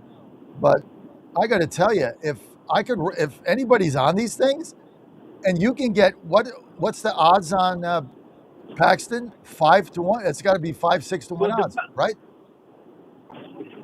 Not at all. It's even. So that's what I'm trying to tell you. How is it even if $60 more million is bet on $60 more million is bet on Tallarico? How is it even? That's the $1 million question, John. Why is that? It looks to me, it's almost like a political pump and dump that they have to keep plowing money into the market to continue to keep the odds at a certain level. Now, I don't know if I'm right, but first off, who the hell would bet on Tallarico in the first place to that extent? Okay, that's number one. That doesn't make any sense. And number two, like I said, the money differential, if you break it down, listen, I'm not a mathematician. All I know, I'm a street smart guy. Something is not right about that. And to me, if I looked at it and I was looking at the pink sheets, they're artificially inflating the stock. So the bottom line is it looks like some sort of manipulation to keep the odds at 50-50. And that's what I'm trying to tell you. Dan, now, I don't know if that's correct or not. Dan, do me a favor. Go to Kalshi. Do that one. Just go to Kalshi, and go to the Texas Senate race, because the way this is supposed to work is that these are trades. Like, this is not like there's not a bookmaker involved here setting odds like we do on football, or you bet a baseball game. You got the bookmaker setting odds, and then they try to get an equal amount on each. And if they're getting too much money on one team, the odds move to attract money on the other team, right? So they can win the vig. That's easy to figure out. But in the betting market, It's supposed to be the money that instantaneous is like horse racing, right? It's like the tote board. As money bets on the favorite, the odds go down because it's instantly calculating the payout minus, what the House and government rake is, which is about 20% or 18% or something. So you go to Colonial Downs, you bet $10 to win on a horse. You're only really betting $8 to win, because 20% rate comes out for government, state, whatever it is they do. So then the $8 is bet. But if everybody's betting that one horse, then the payout's got to be even. So the odds go down. Isn't that supposed to be what the betting market is, right? So how do you get $60 million on the communist, $10 million on Paxton, and it's showing 50-50? How is that even possible? That couldn't be possible. Well, that's what I'm looking at. And if that's what it's saying, it's showing the amount of money bet on the one towards the other. So that's, it just doesn't make sense to me. So what I'm trying to say is everything, all this stuff is completely fraudulent. Everything. So, like I said, these are unregulated markets, so they must have figured out a way to kind of finagled them. You know what I mean? Now, let me take a look real quick. So the bottom line is, the reason I called, John, is I was very curious as to what you thought about that one particular. Yeah, I'm looking at it right now. Raised so far, Tallarico, $68 million. Raised Ken Paxton, $9.2 million. And it's 47 to 45 Tallarico. So there's a 2-point differential. That's what I see. Is that shares? So that doesn't make any sense to me whatsoever. Is that shares? I have no idea. Is that shares or money? That's the money. So that's what I'm trying to say. There's 49 million bet. Now I don't know if how they regulate or how they calculate the odds, but if I'm looking at that, that doesn't look right to me. I'll have to check. That there should be. We don't have time. Yeah, we don't have time live on there. But what's the other thing you wanted to say? Exactly. What I'm asking you, the other thing, the reason why I called is, when you mentioned that, I just had to mention it because I was like, this doesn't look right to me. Anyway, how concerned are you about that Pennsylvania election, the special election, that it looks like we're going to get eked out of a seat by about 88 votes, which, God only knows if that's even correct. And it's concerning is what I'm saying. But that was a seat we've held since the 1990s, and it looks like it's going to flip blue, although they're going to come back in November to go back at it for the election on that seat.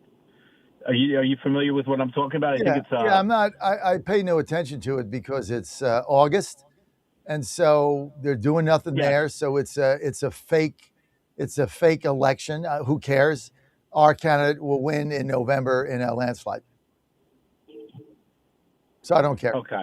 Yeah. I'm just, like I said, I mean, you're getting a little bit of, listen, I'm one of the biggest cheerleaders out there. Of course, like what you say, I believe 1,000%. Am I going to stay home? No. Everybody I ask, you look at a special election in August in Pennsylvania, and who's going to turn out? The most motivated anti-Trump, hate Trump, Trump TDS leftists are going to turn out. You're a Republican voter. Who cares? Mm-hmm. I'm going to get my candidate in November, and then they're going to go to Harrisburg, and so I could give a rat's ass. I mean, that's basically what happened there. They spent no money. They didn't care, and so the more motivated people turn out.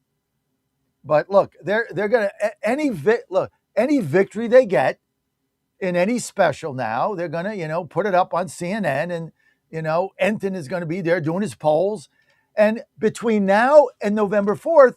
You are going to get 100% negative polls, negative coverage, 100% of the time. And so you just deal with it. It's fake, right? This idea, I'm going to challenge my listeners again. The Killer Carls and everybody else, Anthony's grousing. You name somebody that voted in 24 that is not going to vote, that voted for us, is going to stay home. And I mean really stay. I'm pissed, I'm mad, I'm upset, no arrest, no perp walks, no this, Iran, no that, the boat, the ship, the this, the Lincoln, right? All this stuff. You name 3 people in your sphere that voted for Trump that are going to stay home. You can't do it. You know why? Because that doesn't exist either. Does that mean that people are not pissed? Of course. Things didn't go the way everybody thought they would, and they didn't go fast enough, and they're mad about Iran, and they're mad about gas, and they're mad about whatever, but they're not going to let communists take over the country.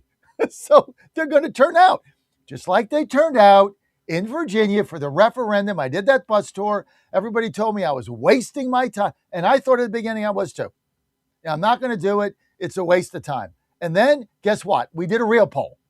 Stephanie Bohaya, for me, that Ann paid for, did a real poll, $7,500, and found out that we were within 3 points, and we filled up the bus and went on the freaking road. I mean, this is all you got to do.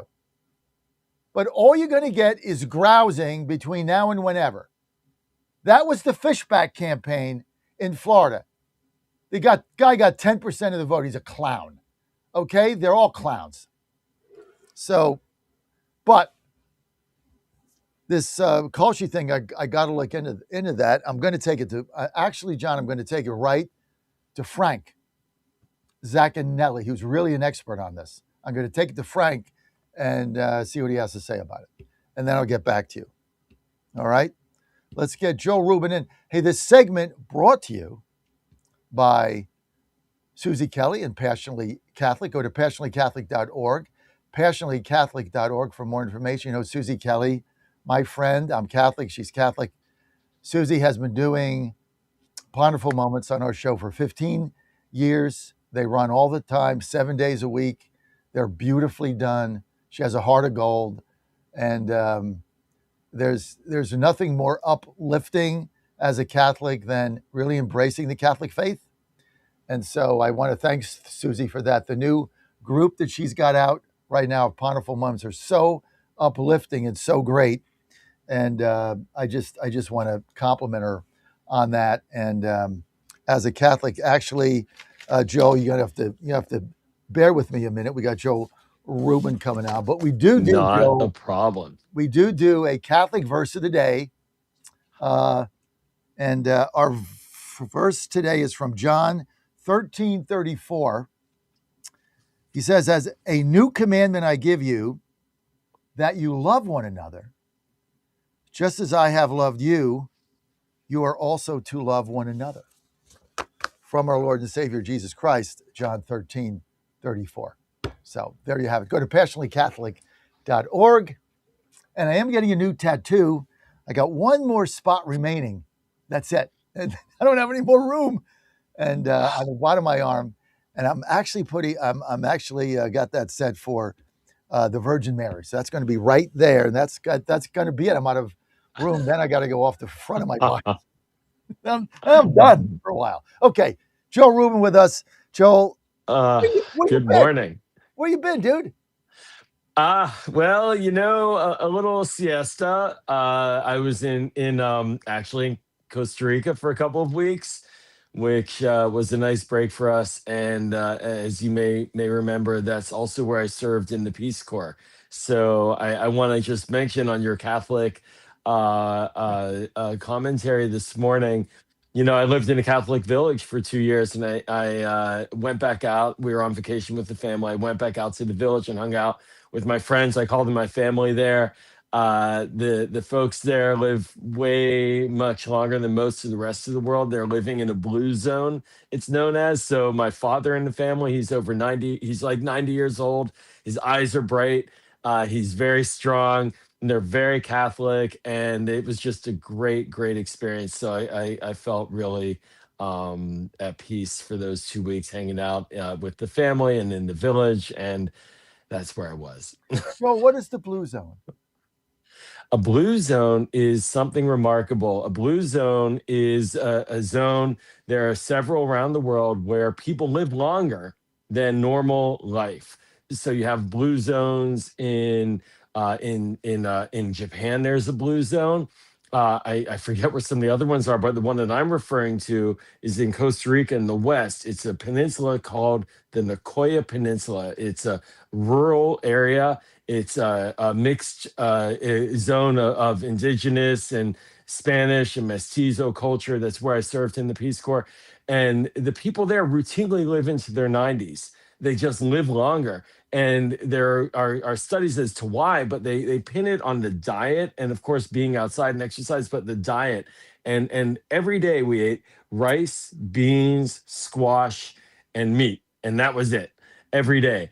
And the people get out, they're outside all the time, and they just live longer. It's unbelievable. I kid you not. I'll just say, John, the first day I was in the village, I'll never forget this grandma in her late 80s hauling wood on her back and laughing and talking to people.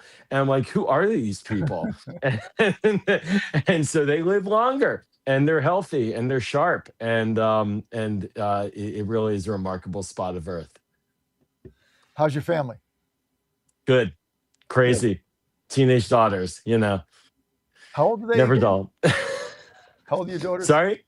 How old are your daughters again? Well, I got one going into third year in college, one going to be a freshman, and then one is a sophomore in high school. She's So you got living her best life, as they you got your say. hands full. Is Dad beating up? Is Dad the gatekeeper for the boys, the boyfriend? Dad. Oh God, the boys are afraid of me. I like to believe in my own mind, but I don't know if they really are. I'd like to think they are. I put on my camp counselor voice when they come in the house, and I say, "You leave at 10 o'clock." It is quite the experience, John. You know, I look at my wife and I say, "Isn't this your responsibility? You're supposed to be tough with them.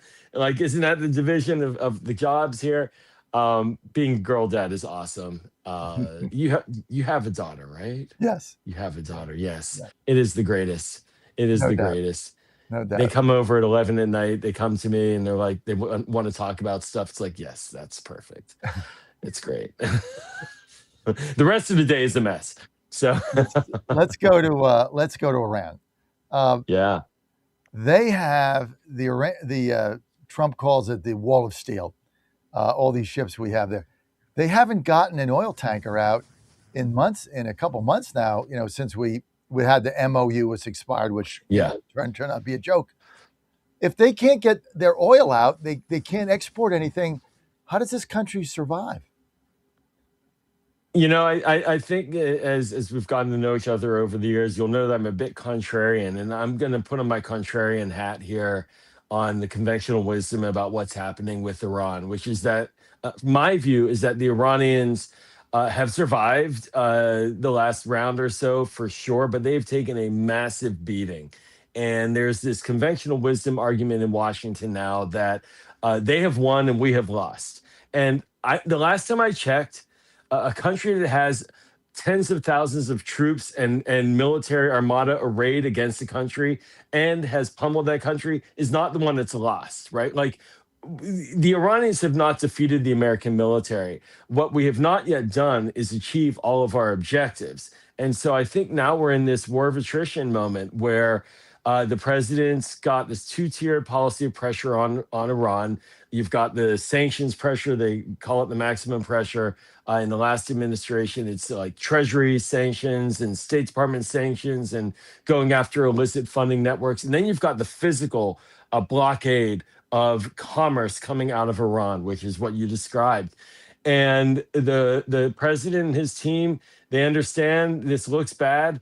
Right now, the American people are edgy. We want quick solutions. You know, we're very ADD in terms of we need things resolved within 2 minutes because that's the clickbait nature of the nation. But if they hold the line and they maintain this pressure, it's going to take some months. But it doesn't mean that we're losing. Just means this is the price, and this is, I think, for the Iranians, they are in a desperate position right now, and they're hoping that we frankly walk away because it's not as if they're going to physically push us out of the region. So it's a war of attrition. And for folks who aren't used to that term, a war of attrition essentially means the two sides kind of banging into each other and banging, and there's no real movement on the line in either direction. And it's a staring contest as much as it is a physical kind of clash in place. But they're the ones who are on the receiving end of the effects, not us. We have gas price issues. That's the one effect, and it is serious, but that's it. For Iran, it's much more pervasive and systemic. So clear this up for us. The president says the straits are open, the oil is moving. The Iranians say the strait is closed and nothing's getting through. Well, which is it? Who's telling the truth? Who's lying? I bet it's a little bit of both. You know, I think there are certainly ships that are traversing. What's happening right now from the American side, from our perspective when it comes to oil flow, is we are seeking alternative routes. Now, this is, again, for the American mentality, which is that we have to have everything resolved within 2 or 3 days. This is not easy stuff. We're talking about trade routes of oil flows that have taken decades to build. And you don't just pivot and turn a spigot on and it goes, by land across friendly territory like Iraq or Saudi Arabia. It takes time. And frankly, I wish the administration maybe had moved earlier on this, but that's neither here nor there. Where we are right now is we are seeing the countries in the region starting to open up their land and sea routes to allow for traffic to flow out. That is helpful. That's why we see the Houthis down at Yemen and the other opening on the Red Sea, sort of getting involved militarily to try to shut that new route down. So I think Trump's probably got a +1 on this, but it's not as if it's flowing like a free flow, unencumbered, unhindered at all. But we are getting more out than they are. But it's certainly not where it needs to be from a global economic perspective. But you're saying it's moving in the right direction. It's moving in the right direction. It takes time. It's going to take a lot of pressure. I really would like to see the administration do more to get the do more is a simplistic term, but to get the Europeans and the Asians who are impacted by this to find a way to engage, or we need to find a way to get them engaged. They are behind the 8 ball. They're not helping us. There's a UN General Assembly coming up next month. My God, it's September almost. Oh my God, it's so fast. So there's going to be United Nations meetings. I'm confident Iran is going to be the top of the agenda. Let's get them in the game, and let's get them helping us out to open up these straits. And not let the Iranians, a very big picture point here for the audience. If the Iranians get away with controlling the straits, that means that they have taken over dominion of an international waterway. This is not the Suez Canal, which is surrounded by Egypt. This is an where Egypt controls it. This is an international waterway where no one single country has the right to control and dominate it. They cannot be allowed to have that. That will allow China to take that kind of position in the Straits of Malacca. That will allow other waterways around the world to become hostile to nations rather than be free for the international traffic. It is an international security issue. The United Nations needs to do a lot more. If you had 1 minute with the president and his team to give advice on Iran, you had 1 minute. What would it be? Yeah, stay the course, open up the aperture with the allies, find ways to cultivate them and get them to pressure the Iranians, get the Chinese to get off their ass, excuse my language, to pressure Iran as well, to come to the table legitimately. Let the Iranians know that there is no oxygen for them, that they think they're winning, they believe their own PR, and they believe that they can somehow outlast the United States, and making sure they understand that is totally not in the cards, and get them to come to terms with that reality. But we do need to internationalize this more. We need to get the Arab states, the Europeans, and the Asians more engaged. That window is coming up in September as one key point at the United Nations, but that has to be the ongoing priority. Last night in Florida, and then I have to go, just a quick comment. Republican primary for governor, this guy, Fishback, anti-Semite, anti-Jew, anti-Israel, said inflammatory things, social media sensation, I was told, went on a lot of these shows, Tucker, this one, that one, Bannon. Guy got 10% of the vote, he got crushed. Comment. Congratulations. Wonderful news. Blazarian as well getting destroyed by Randy Fine. The DSA candidate in the Democratic primaries running against Moskowitz got trounced too. We got to keep on beating them down. There's no place for anti-Semitism in American politics. Even your buddy Debbie Wasserman Schultz won. Debbie Wasserman Schultz won, yeah. And Rashida Tlaib came to run against her and attacked her. A sitting member of Congress went to run against a member of her own party, in Debbie and in Jared Moskowitz. And both the folks that Tlaib endorsed, they both got trounced. They both lost. This is what you're dealing with as a That's right. Democrat. Now, I don't like Debbie's politics, right? Obviously, but I used to get her on my show a lot, and I actually like Debbie. The last time I saw her, I don't forget, I was on the street somewhere by the White House, and she gave me the biggest hug. She's Spitfire cool. She's a cool lady. I don't agree with her, and she's been through a lot. Double vasectomy. I mean, that's right. A bunch of kids, and she's been through a lot. But she came up to me right on the street. It's like, "Aren't you John Fredericks?" I'm like, "Yeah." She said, "Oh, give me a big hug."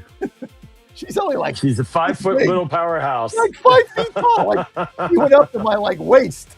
I gotta go, dude. Hey, people want to follow your Substack. Where do they go? Go to the briefing book on Substack. That's all right, it. We gotta go. Morgan Griffith next. Chief witness at the Trump impeachment proceedings. Thank you, guys. GOP Senator Ashley Moody will face off in November. Backed by President Trump early on, Congressman Byron Donalds has won the Republican governor's primary in Florida, saying he's committed to keeping Florida red and free. He also vows to keep taxes low and to protect school choice, adding that he'll have law enforcement's back. President Trump is getting something he asked for. South Korea has said U.S.-South Korean joint drills will be sharply scaled back and will end on Friday, not August the 27th, as originally planned. The agreement to cut down the drills came at the request of the U.S. President Donald Trump had ordered cuts to the drills just before they began on Monday. Trump cited what he said was a good relationship with North Korean leader Kim Jong-un and South Korea's refusal to join the U.S. war against Iran. I'm Karen Shemas. If you ordered something from Amazon in the not-too-distant future, your package may be coming down from above. Millions more people will be able to get smaller, lightweight packages delivered by drones by year's end. Amazon is planning to expand airborne shipping to the suburbs of almost 500 American cities by the end of the year. Strong fiscal second quarter for retailer Target, with new merchandise, more foot traffic, and a $994 million tariff refund, boosting Target's bottom line. On Wall Street, the Dow futures are up 55 points, NASDAQ futures down 72. More on these stories at townhall.com. Progressive presents the Museum of You. We begin our tour with a unique piece, a relic from the early big screen television era. Remarkable. Next, we find a juicer, which historians believe has only ever been used once. And finally, compact discs from the emo era. A rare find indeed. Some things should be history, but until then you could protect what's important to you and save by bundling your auto insurance with a renter's policy from Progressive. Progressive Casualty Insurance Company affiliates and other insurers. Not available in all states or situations. Hey y'all, I'm Willie Robertson. And I'm Corey Robertson. We partnered with Echo. It's a new platform, not just streaming. Movies and series that are safe for your family. Echo. I love a podcast. Plus Echo Daily Devotionals. Echo. Hey Willie, what is Echo? Echo is my pet squirrel. Okay, Echo is not just faith-friendly, it is faith-driven. Be a part of something better. Echo. Echo. It's where I want to be. That's EKKL.com. Subscribe now.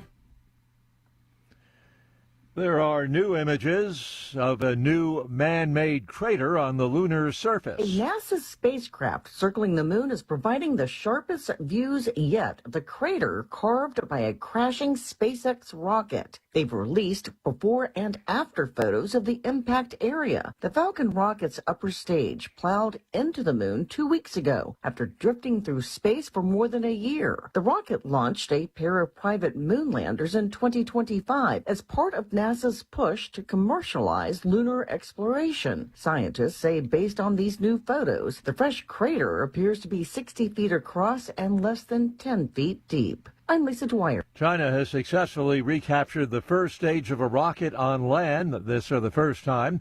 Marks China's first successful recovery on land. It is the second time, though, the country has recovered a rocket stage. The earlier recovery was at sea.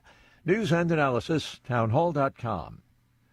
Florida carries out its 13th execution of the year. A Florida man convicted of fatally shooting his estranged wife and wounding his mother-in-law in 2006 has been executed by lethal injection. 61-year-old William Francis Sylvia was pronounced dead at 6:11 p.m. Tuesday evening following a 3-drug injection at a Florida state prison. He's the 13th prisoner put to death this year in Florida, which has 2 more executions scheduled in September. Florida has carried out more than half of the nation's 23 executions to date in 2026. I'm Lisa Dwyer. Opening statements have begun in a pivotal trial for Meta platforms in a California federal court where states are seeking billions in damages for social media harm to children. California, Colorado, Kentucky, and New Jersey are the plaintiffs in the case. More on these stories at townhall.com. The Trump administration has brought positive changes when it comes to fixing our broken healthcare system. If we really want to make America healthy again, well, that starts at home. And that's where the Wellness Company comes in. You see and hear from the Wellness Company doctors all the time, And you know their products are the gold standard for keeping you and your family safe and healthy, giving you the opportunity to make sure you're prepared for whatever happens with their prescription medical kits. Additionally, the Wellness Company offers a variety of products, from parasite cleanses to methylene blue to weight loss and so much more. Make America healthy again starts at home. Do your part and protect the health of you and your family. Live a healthier, longer, and more satisfying life. Go to twc.health/Godzilla and order. That's twc.health/Godzilla. Use promo code Godzilla to save 10% today. Bad decisions limit future options. Make enough bad decisions and you will destroy your life. Listen to The Flatline with your host, Rick Hughes, every Sunday morning on the John Fredericks Radio Network. The Flatline describes a main line of resistance in your soul, built on God's Word. Join us every Sunday morning for 30 minutes of inspiration, motivation, and education, all without manipulation. That's The Flatline with Rick Hughes, heard here every Sunday at 8:30 a.m. on the John Fredericks Radio Network. In 2008, the amount of concentrated time people could spend on a task without becoming distracted was 12 seconds. 5 years later, it was only 8 seconds, 1 second less than a goldfish. If you're often distracted or have trouble recalling information, you're likely to fall behind in the demanding, fast-paced 21st century. In other words, brain performance is more critical now than ever. Boost your brain power with Healthy Cells Focus Plus Recall. Science-backed nootropics to help you sharpen focus, concentrate longer, enhance recall, improve mental speed, learn rapidly, and be more alert. It's a pill-free brain supplement made with maximum absorption ingestible gel technology, designed to feed your brain at the cellular level. Take it for a test drive. Go to healthycell.com and use code GODZILLA for 20% off your first order of Focus Plus Recall. That's healthycell.com, code GODZILLA for 20% off. Now more than ever, it's imperative to support companies that share our conservative values. That's why I can't be more excited to tell you that I've switched my family to Patriot Mobile. Patriot Mobile is America's only Christian conservative wireless provider. When you switch to Patriot Mobile, you shift your support away from the leftist, woke, progressive agendas of Big Mobile. Patriot Mobile's wireless service works perfectly and seamlessly as you go about your lives with exceptional nationwide coverage that uses the same towers the main carriers use. Patriot Mobile donates a portion of every dollar earned to causes you care about, to organizations that fight for religious freedom, First and Second Amendments, sanctity of life, and the needs of veterans and first responders. Patriot Mobile has plans to fit any budget, along with great discounts for our veterans and first responder heroes, as well as multi-line users. Switching is easy. Just go to patriotmobile.com/Godzilla or call their U.S.-based customer service team, 972-PATRIOT. That's 972-728-7468. Use offer code Godzilla for free activation. Live from the studios of the John Fredericks Media Network, it's The John Fredericks Show. Grab yourself a cup of 1775 coffee, sit back, and get ready for the best 4 hours of talk in the universe. To be part of the show, just call our toll-free number, 888-480-5646. And now, here's the Godzilla of Truth, the Oracle of the Deplorables, the man who plays to win the game, John Fredericks. Well, it's great to have you on the John Fredericks Media Network and all the John Fredericks radio apps. And I am your Godzilla of the Truth in America, your Oracle of the Deplorables, coming to you live from nation's capital, Washington, D.C., the cleanest, safest, most beautiful city in America. It's great to have you with us. Morgan Griffith coming up. Why am I in a good mood? Byron Donalds won big. The anti-Semites got crushed in Florida. The fishback, whatever that was, phenomenon. This is another propped up nonsense by the, what I'm calling the never Trumper, phony MAGA, clickbait, clown car, trifecta of Megyn Kelly, Tucker Carlson. Who else is that? Alex Jones. These people are ridiculous. Candace Owens, Fishback. People are jokes. Okay, they got 10% of the vote. They went all in on this clown. Listen, we're in good shape here. Think I'm worried about some special election in Pennsylvania? Could give a crap, okay? Nobody cares because they're back on the ballot in November and the Republican will win by 17-20. So this is meaningless. So I'm in a good mood today. right? All the anti-Semites getting crushed. Oh, the other good news is another communist wins the Senate primary in Florida. Why is that good news? Because we're going to win all those seats.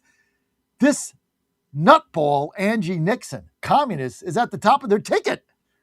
I mean, this is probably worth another seat in Florida, maybe two, right? Byron Donalds is going to win that in a landslide. So lace them up and lace them tight. I'm ready to go. We got Morgan Griffith coming up. Hey, don't forget, Game On America, sports on the John Fredericks Media Network, Monday to Friday, 6 to 7 p.m. This, Dan, I don't know if you've ever seen this show with Frank Zaccanelli, former owner, general manager, president, Dallas Mavericks. This is one of the best. This is the best show we've ever launched, except mine. You get that, Dan? Maybe third to Wendy Bell, right?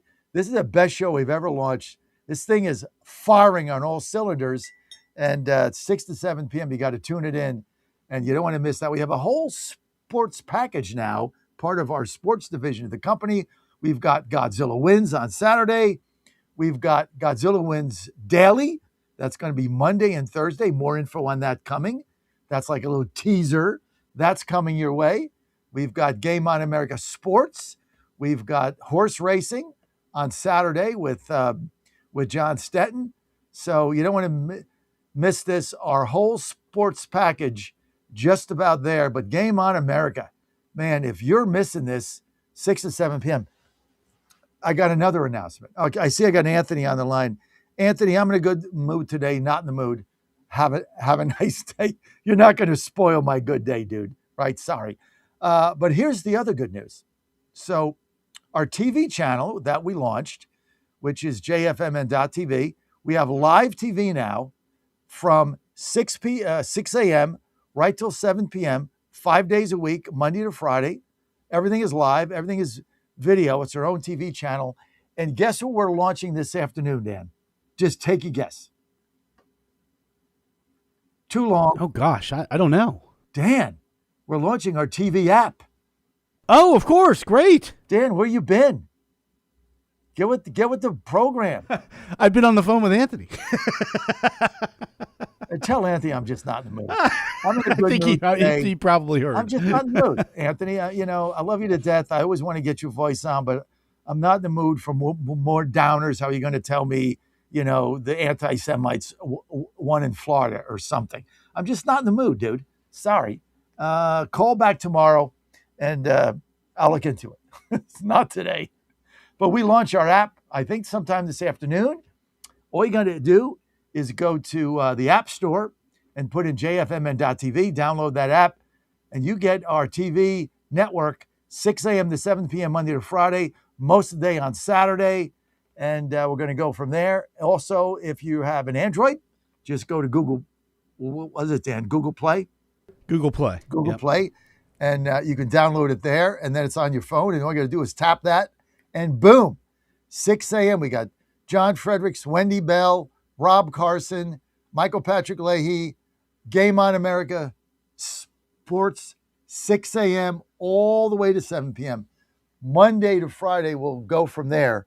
Probably get Joe Conch on a little bit later, but hey, you got to walk before you run. Anyway, our own TV. And that's all live, right? It's all live. It's all live. It is live. This is not a video podcast streaming. This is live TV. I don't care where you are on your phone. Once you download JFMN.TV, you tap that app. It could be 3 o'clock in the afternoon. You're going to get Michael Patrick Leahy. 10:30 Eastern, you're going to get Wendy Bell. 7:30 me. I mean, it doesn't matter where. 6 o'clock, Game On America Sports. Doesn't matter. Rob Carson, noon, 1 to 3 actually on TV. So it's all live. It's all there. You're going to love it, but you got to download it. So that's coming this afternoon. I believe that's what I'm told by our esteemed staff. Okay. Tina, our marketing director, a little depressed this week because she's taking her only daughter to college and moving her in and dropping her off in Lexington. So I'm not going to bother her this week, Dan. She seemed a little upset on the call we had on Monday. Oh, no. Well, yeah, she's a little upset. But it's like, Lexington, it's not like she's in Anchorage, Alaska. It's like 2 hours from your house. I mean, it's right down the interstate. Not that bad of a deal. Anyway, her daughter off to college at, what is it, Washington and Lee. Great school. Having said all that, speaking of Virginia, Washington and Lee, let's get to Congressman Morgan Griffith from the 9th District of Virginia. Morgan, great to have you back. Good to be back. It's been a few weeks. I've been out doing some other things and spending a little time with my family. I took my youngest son yesterday. Hillary did most of the work, but we went to Blacksburg yesterday, where he will be a freshman joining his brother at Virginia Tech. And of course, their sister graduated a couple of years ago from Virginia Tech. But I am a Washington and Lee Law alumni, and he's going to love, or she's going to love Lexington. So to tell Tina, it's going to be good. It's going to be good. It's a great school. Her daughter will enjoy it immensely. It is a great school with a beautiful campus, Washington and Lee. And of course, it's, right across the street from VMI. So, Yep. you get to go to the VMI football games and stuff like that. They actually have a pretty good basketball team. So I think she's going to enjoy it. But Washington Lee, great school, great law school as well. And all your kids are going to Virginia Tech. How's their football team look this season? Well, I mean, we're all very hopeful. We've got a new coach, and I got to tell you, I like the new coach's style. And you base these things. I know nothing about football, John, so I can't. I mean, I love watching it, but I can't tell you I know all the ins and outs. But here's what I love. You remember last year the coach was Brent Pry. So they fire Brent Pry, they bring in a new coach. And what does he do? He hires Brent Pry to be part of his team. That shows me that the man understands that, okay, maybe Brent wasn't the right guy to be head coach, but he's still got great coaching skills. So he keeps him on. I love that. I think that shows the way you ought to do things. You don't come in and clean everybody out. In fact, you keep the old head coach. Shows you got a lot of respect for the old coach, but you also have the wherewithal, the knowledge to know that you're not under any threat. You're in here to do a job, and you're going to get it done. And I think that the Tech team will do very well this year. Do I expect them to have an unbeaten season to go to the national championship? Of course not. But I think it's going to be a huge improvement over the last couple. Well, thing about James Franklin from Penn State, that's new coach, right? Yes. Yeah. The thing about him is I'm not a fan of his because he runs up the score to cover the spread when I bet the underdog. So that's why I'm not a fan of his. The guy's cost me a lot of money. But I'll say this about him. He is he had the respect of the Penn State players. And when you coach in a school like Penn State, I mean, the expectations there are national championship, period. Big Ten championship, national championship. Those are the expectations. So, the guy's been through a lot. And he had a tough run last season at Penn State. They fired him mid-season. And I think, going to Virginia Tech, he's got to show the world, hey, I'm still James Franklin. So yep. The other thing it did in hiring the former coach, it showed his level of self-confidence. Like at that level, what he's done, like he's not threatened by the guy that was there prior. He respected his knowledge, his relationship with a lot of the players that he didn't want to leave. And so it was a smart move. So I think they are going to be better than they were. And hopefully they'll make a run in the ACC, which is wide open. I mean, that thing is wide open. Anybody can win that conference. Yeah, it'll be interesting to see. So let's get to politics. I want to talk about Morenz and his guilty plea yesterday, if you don't mind. Go ahead. This was a senior advisor to Dr. Fauci. And the whole Fauci experience of taking the Fifth Amendment, and he's absolutely entitled to that. If he thinks he's got a criminal exposure, there's no problem with taking the Fifth. I don't want people to think just taking the Fifth means you're guilty of all kinds of stuff. But here's the part that bothers me, John. He got a pardon allegedly from Biden, which means you lose your Fifth Amendment rights because you can no longer be prosecuted. So why is he taking the Fifth? I don't understand it unless one of two things. He's done something criminal post-pardon, because he got a blanket pardon for everything that he'd done. Either he's done something additional postpartum that he's worried about, or he got an auto pen pardon from Biden and his team is not sure it's valid. Those are the two things that come out there. The other thing is that Morenz, and for your viewers, he pled guilty to conspiracy yesterday to hide documents about COVID origins, to hide information. He was using a separate email opposed to his NIH, National Institutes of Health email. He wasn't supposed to do that. And he was conspiring with Peter Daszak of EcoHealth Alliance, who was the guy who gave the award to Wuhan. So the NIH, through NIAID, National Institute of Allergy and Infectious Disease, gave an award to study coronavirus to EcoHealth Alliance, an American company. And then they gave a subcontract to Wuhan Institute of Virology. He was conspiring with the head of EcoHealth Alliance to cover up the origins of COVID and to get them a new contract so where they could go back in and use Wuhan again.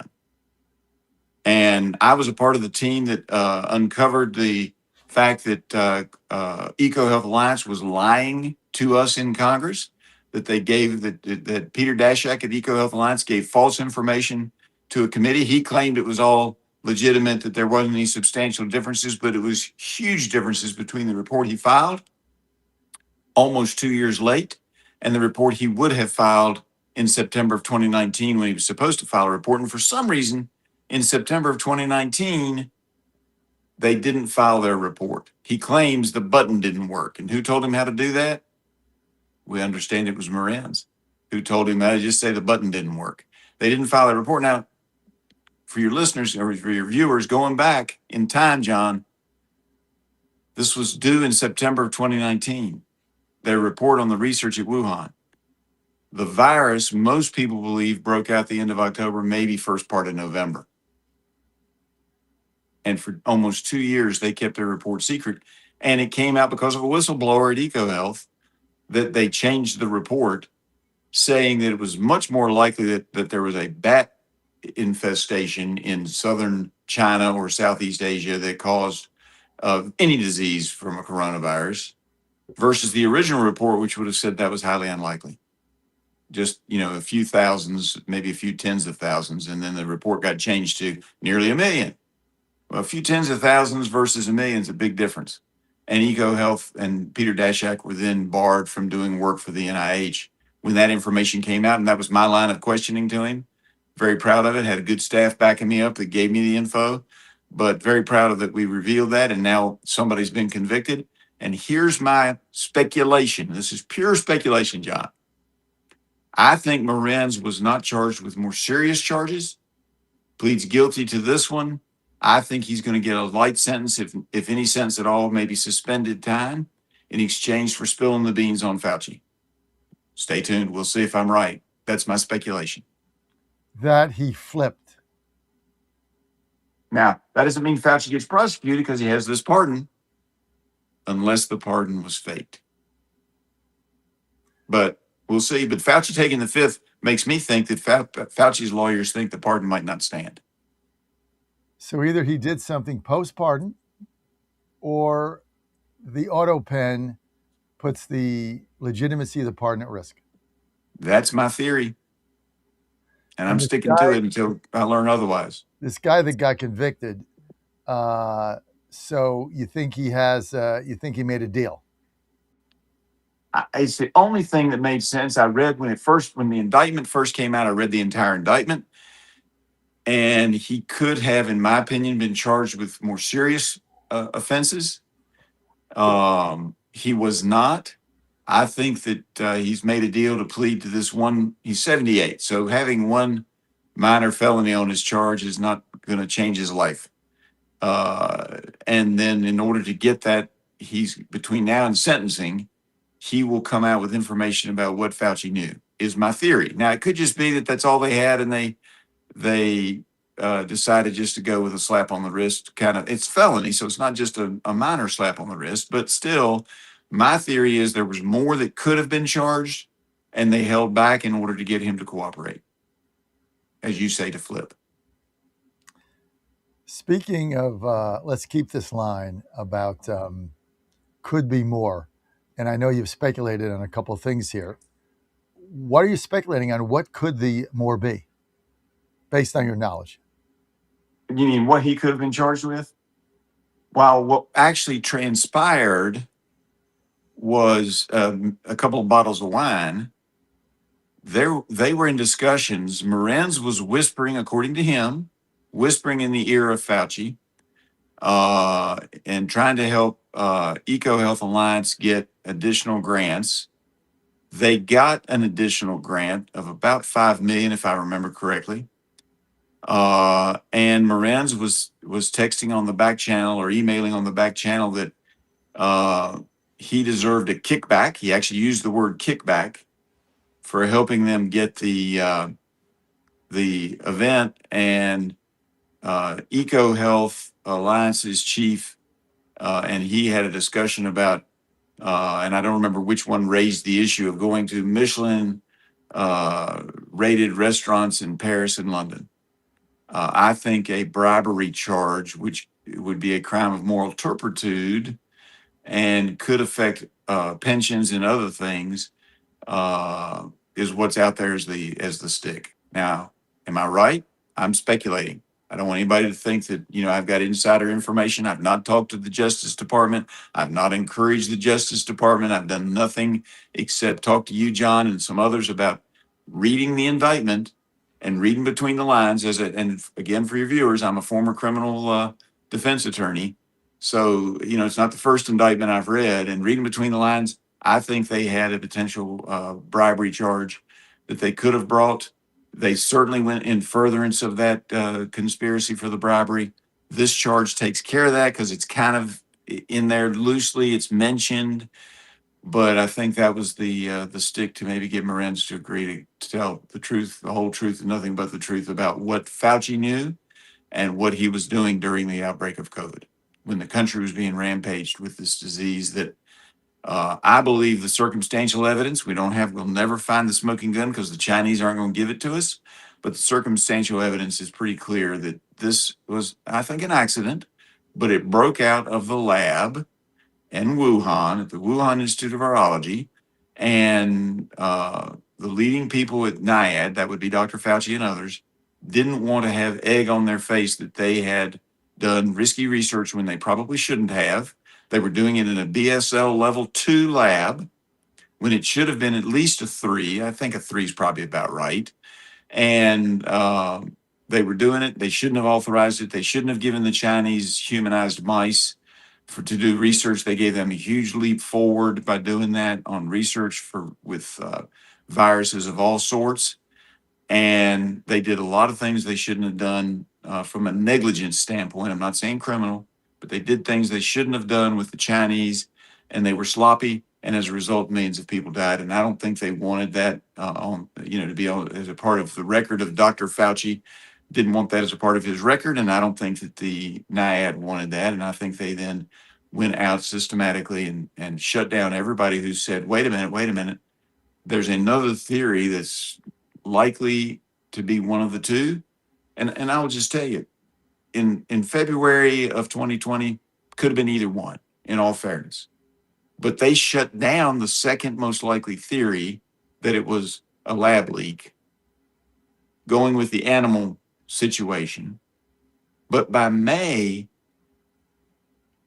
maybe June at the latest, they had no evidence of animal. And in every other outbreak, when there's been a zoonotic disease that has switched from an animal to a human, they've been able to track back which animal, where it came from, whether it was a camel or a civet or a pangolin or whatever. They've been able to track it back. Never been able to track this one back. And so certainly by June of 2020, certainly today, sitting here in 2026, the evidence all points to a lab leak in Wuhan, and there is no evidence of an animal transfer. This was a human-caused disaster, in my opinion. And I believe if it were to be brought to a court at some point, it won't be, but just if there were a court trying it, circumstantial evidence would get you beyond a reasonable doubt, eliminating the reasonable doubts that are out there. So had he come clean on this immediately, and they acknowledged the true origins of it, which was the lab leak in Wuhan, what would have changed about the whole thing? What would have been the different effect on America? Fauci would have been out as an advisor. We would have been able to take a look at it. We would have shut down research in China sooner. We did shut it down, but we would have done it faster. The Chinese would have had egg on their faces a lot quicker. The World Health Organization, on which Peter Daszak was one of their experts, would have come out and said, we've got to get more info from China, and China would have been greatly impacted. The number of people who died probably would have been the same. I mean, once it was out, it was out. So I'm not going to say that, if they'd done something different, we could have saved lives. I don't think that would be accurate. But I do think we could have held China more accountable. And the World Health Organization certainly wouldn't have come out with their opinion that, it wasn't a lab leak, which, again, the Chinese loved, and they had representatives on that panel as well. But the fact that you had one of the people who's now listed as a co-conspirator in this conviction, he's not named, but co-conspirator number one headed up company number one, and they were engaged in all this. And I mean, if you know all the players, that's Peter Daszak, co-conspirator number one. Unless somebody comes out and says I'm wrong, it reads Peter Daszak at EcoHealth Alliance, and they would have been debarred 2 years sooner, and they wouldn't have gotten that $5 million grant. The last grant they got from the NIH would never have been awarded. But most importantly, we would have been able to show that if this was a Chinese accident, there were people who wanted to say it was intentional. I don't think that is ever the case. There were too many Chinese who died as well. I think it was an accident. I think it was sloppy. John, their own head scientist who died from the disease later was complaining in, I think it was September of 2019. It might have been a little bit earlier, but September, October of 2019, that they didn't have HEPA filters screening the air coming out of the lab. I mean, there was negligence all over the place, primarily the Chinese, but then our own government through NIAID didn't carefully monitor what EcoHealth was doing. And I mean, Fauci even said one time in a hearing that if you had asked, and I was there, if you'd asked him about the Wuhan Institute of Virology before the outbreak, he would have said, Wuhan, there's a university there. Is this a part of the university? He didn't really know even who they were. Clear negligence, in my opinion, on NIAID's part. And EcoHealth was looking to make a buck, and they went to the cheapest place they could go instead of finding a more secure lab, the BSL level 3, maybe in the United States, maybe at NC State, for example, maybe at one of our others. Now we're getting to the bottom of it. Yep. They got the grant money. They had to execute something, or it's, fraud. So they go to the cheapest place they can to maximize their margin on the grant, and that's caused a leak. Then they cover it up. The one thing you said, because my question was, what would have been different? And the one thing you said is Fauci wouldn't have been the spokesperson. Fauci would have gotten fired or had to resign immediately. That's correct. So you wouldn't see Fauci on TV every 15 minutes lying about masks and social distancing and all the other nonsense he did in order to become famous and make more money. So you would have maybe gotten, somebody else that would have been, because you don't know the outcome. If we had somebody in there that was telling us the truth, who basically said, we're going to have to deal with this through natural immunity. Masks don't work, social distancing don't work. We're going to keep churches open, and we're going to protect the elderly. I mean, if you look at the control country, what was that? I think Sweden, right? Sweden did not do anything, made believe it wasn't there. All they did was ring the old people's homes, the convalescent homes. They ring that because those people like my mom who, died when she was in that, were very vulnerable to anything, pneumonia, anything else. But that's all Sweden did. No masks, no vax. And they're right in the mean of the people that allegedly died from COVID. And remember, the COVID numbers of death reported by the hospitals are hugely inflated because they were getting thousands of dollars for every COVID death, right? So people would die from a motorcycle accident that had COVID, and they'd code it as a COVID death. So the numbers are highly inflated. There's still deaths. It's still horrible, but all of that would have changed. Yep. I mean, you can't say all of it would have, but a great amount of it would have. The statue would have been gone. Morgan Griffith, it's so interesting because when the Republicans first came in after the 22 election, you were set up to be the guy to go after Fauci. And then McCarthy pulled it from you. I'm not supposed to say this on air, but who cares? McCarthy pulled it from you and put one of his loyalists in there, and you never got the chance to do what you had researched to do for months. And that was one of the biggest disappointments I had in what Kevin did. But now you've got your opportunity to do that. I'm pretty accurate on that, right? They set up a special commission, which took some of my authority away. I'll just leave it at that.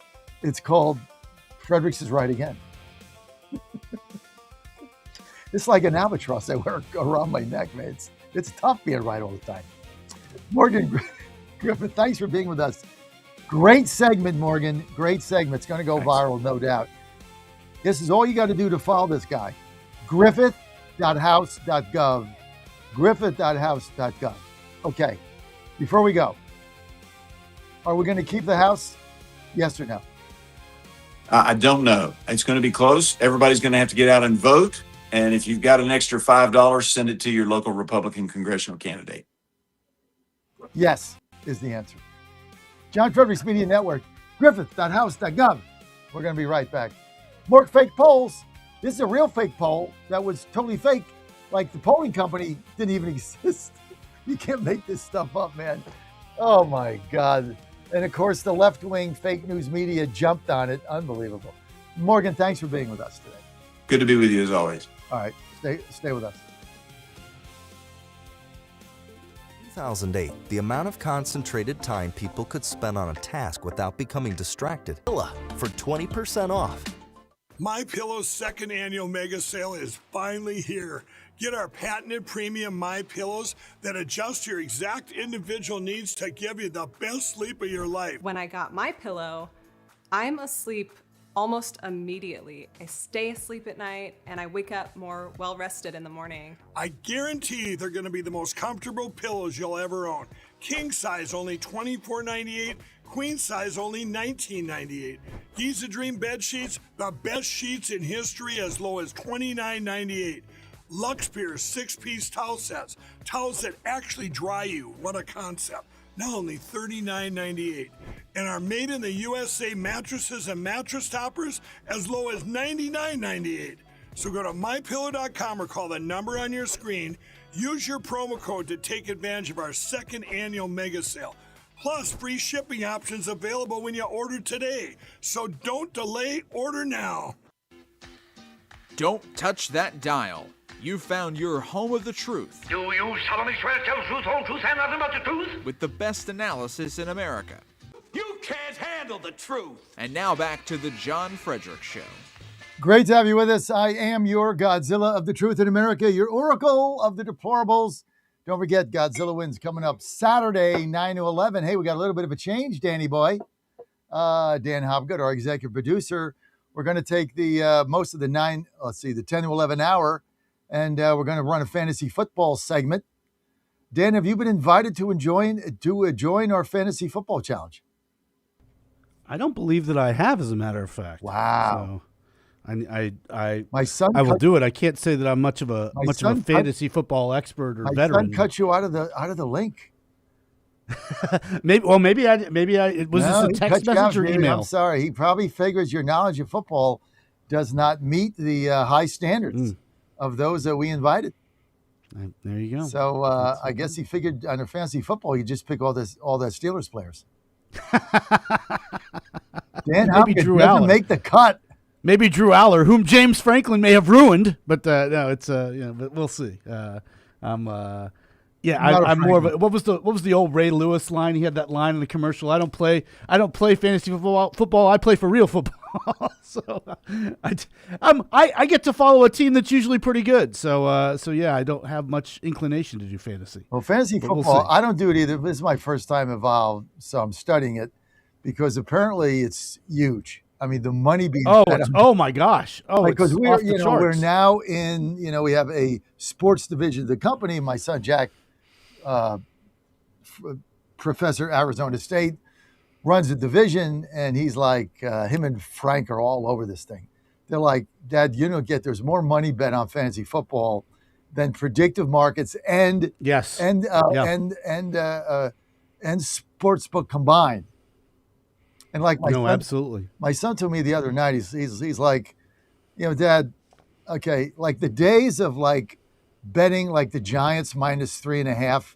I mean, those nobody bets that anymore. It's like props and teasers and this and that. He said, you're old school. It's past you by, dude. Wow. But it's true. Fantasy is bigger than anything. fantasy. It's driven a lot of the coverage of the league for the last 10 years for sure, maybe 15. I think it's one of the reasons why Sunday Ticket is so big. Everybody wants to watch all these teams play, not because they're rooting for the teams necessarily, but they're looking to see how players on their fantasy team are doing for a given week. But yeah, it's a big enterprise. It's a big deal, bud. So we're going to start that on Saturday on Godzilla Wins. So that's good. I guess I'll be on the first hour then. No, the second hour. Yeah, you're going to be on the first hour. Yeah, I'll be the first. They want to do fantasy football. Deuces, everybody. And they're bringing me in it, kicking and screaming. But I'm 68, but I got to get with the program. I'm there for comic relief anyway. I cracked you up. You said I cracked you up last week with my line about the WNBA's powerful black lesbian caucus. So I laughed so hard I couldn't make my.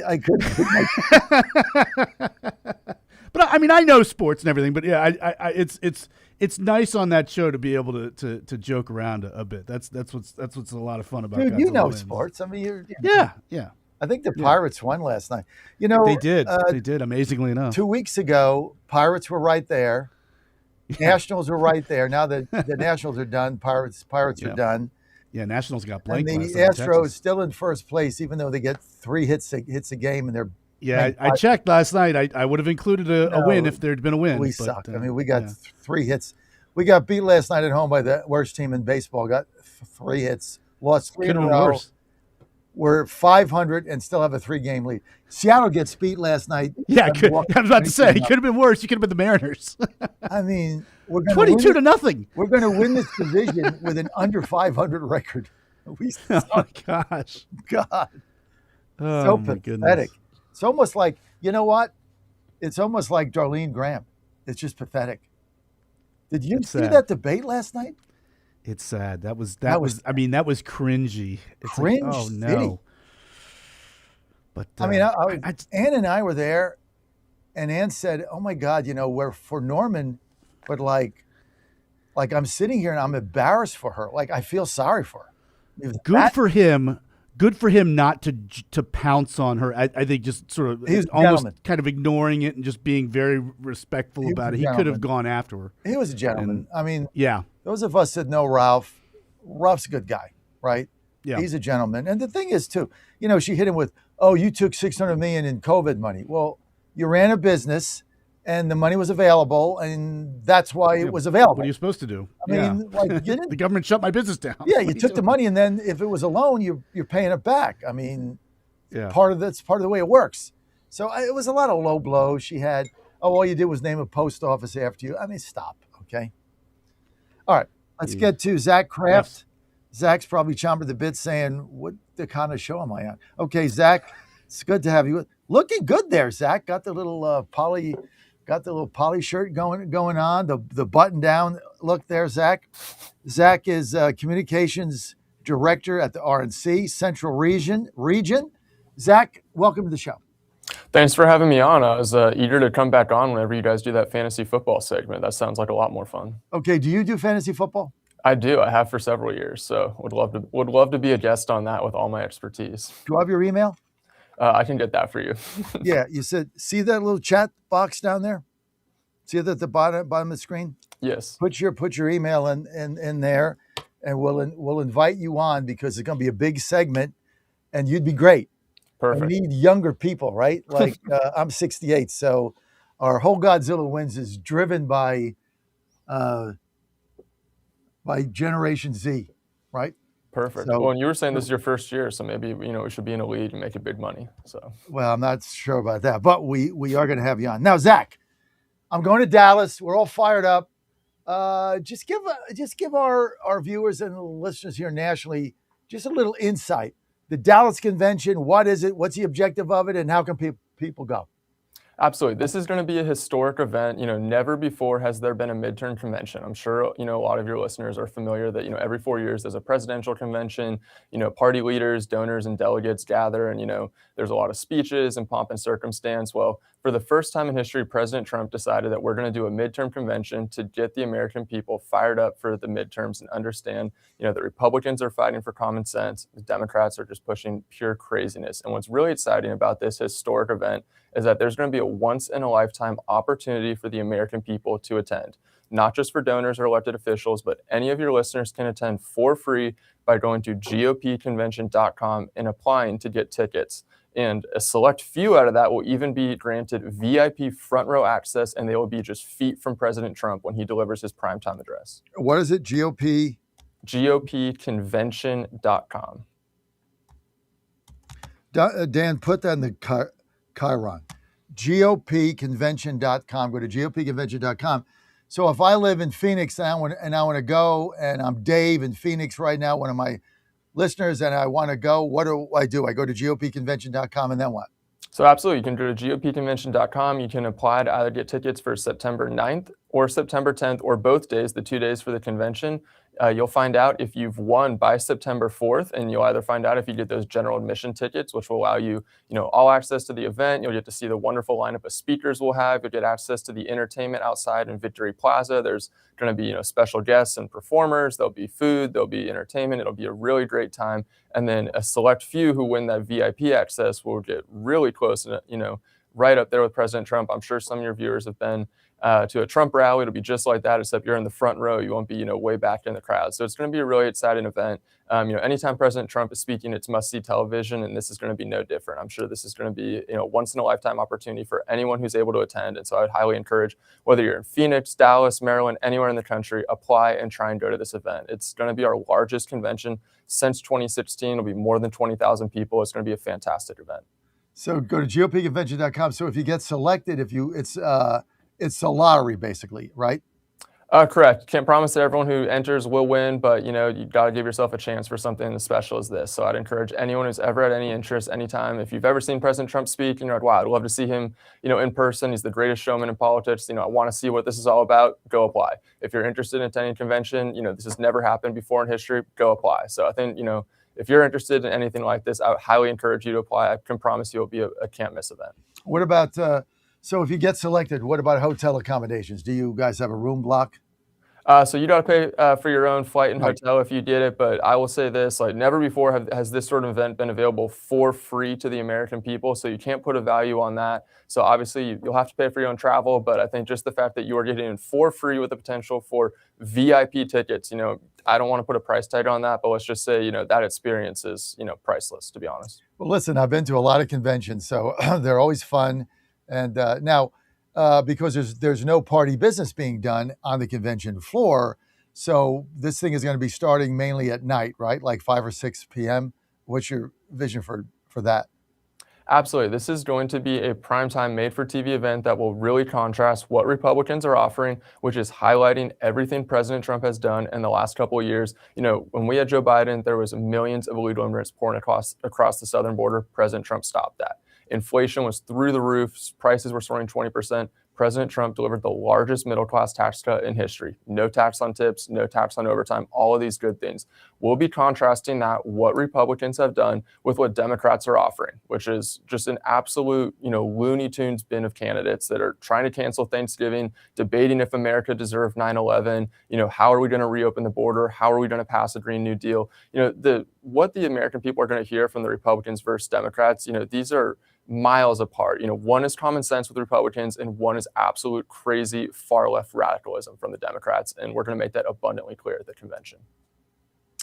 So for people that are just planning this, most of this is really, what time will it convene at night? Like 5 or 6? Just give us an idea. We haven't announced the formal schedule for programming yet, but I would say, ballpark around there when normal conventions, go on the air around that time is probably a good bet. So President Trump will be speaking. We'll have a fantastic lineup of speakers that'll highlight, nobody has done more for hardworking people than President Trump. He's taken on special interests. He's taken his fair share of slings and arrows. The swamp has tried to throw him in prison for doing so, but throughout all of his time in politics, he has fought for hardworking people, and he has always used that as his guiding light. And you're going to see that theme put front and center at this convention, very much how it was at Milwaukee in 2020. And I know you guys are working. I'm sorry, you guys are working on a media row. I know that because I've gotten the emails back and forth. I don't think that's set yet, but I think you guys are working on it, so that's good. Hopefully, we'll get that in the next week or so. Now, the way a lot of us in the media are looking at this, Zach, and a lot of Republican officials like I am in the various areas, is this is going to be the kickoff, right? The kickoff for the campaign going into the fall, the midterm kickoff. Is that the way? Am I saying this the right way? Is my question. Absolutely. I think couldn't put it any better myself. I mean, it will kick off about a 2-month sprint till election day. Traditionally, that's when a lot of people start to tune in the election, and we anticipate that, like I said, this will really frame the stakes of the election. Do you want President Trump to continue to secure the border? Do you want murder rates to continue to be at a 125-year low? Or do you want Democrats to be able to flip control of Congress, try and imprison not just President Trump, but everyone in his family, many Republicans in D.C., and undo all of the success that he has done? So that's really, what this election is all about, is, what there's a clear choice on the ballot for the American people. And at the convention, we will start making that case, and the American people will understand the full stakes of this midterms in terms of, do you want President Trump to continue improving your life, to continue improving public safety, or do you want Democrats to push a far left, radical, and dangerous agenda that will endanger their family and make life far, far more expensive? All right. Take a shot to get in here. Go to GOPconvention.com, GOPconvention.com. Put your name and info there, and maybe you get selected, and we hope to see you there. Zach, I think this is a great idea.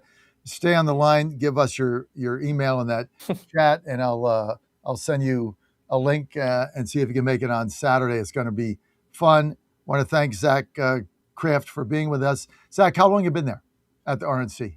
About a year, but I'd love to join you for the fantasy. That sounds great. All right. I'll see you soon. Thank you, Zach. Thanks for having me on. Okay. I want to get back to this Darlene Graham thing here. Dan, get to one. Here's Katie Porter. This is a Democrat, but she said that Darlene Graham's national security debate answer might be just, dumb. Cut one. Roll it. This is really embarrassing. I mean, you know what it's like to be on a debate stage. You know what it's like to prep for something like this.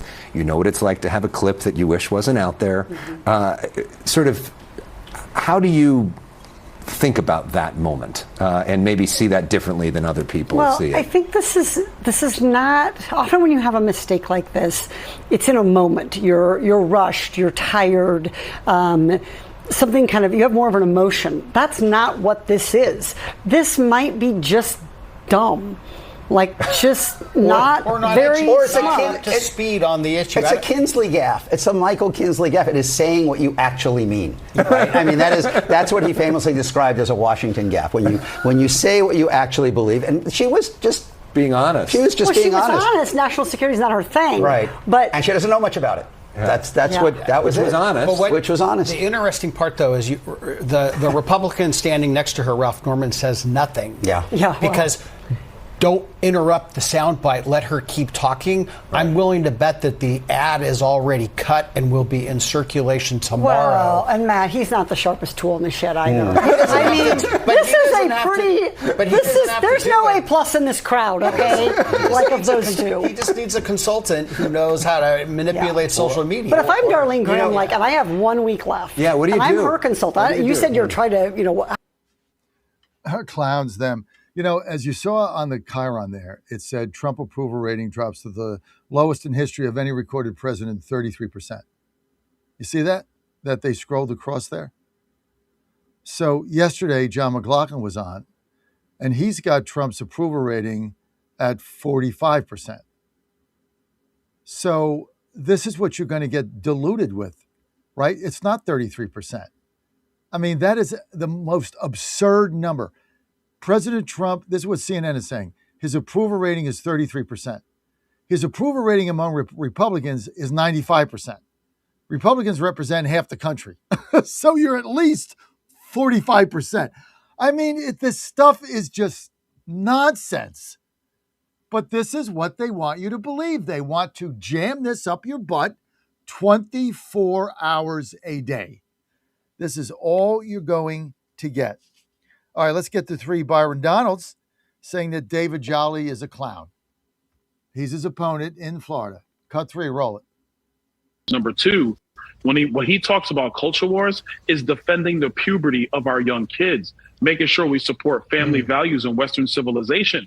David Jolly still supports boys playing in girls' sports. It's just him and the WNBA that think that. It's absolutely insane, and that's not what the people of Florida want. So when you talk about affordability or you talk about Florida's culture, it's Republicans that have actually had a prosperous state in Florida led by Governor DeSantis, making sure that we support family values and parental rights. As governor, we are going to continue to protect those things.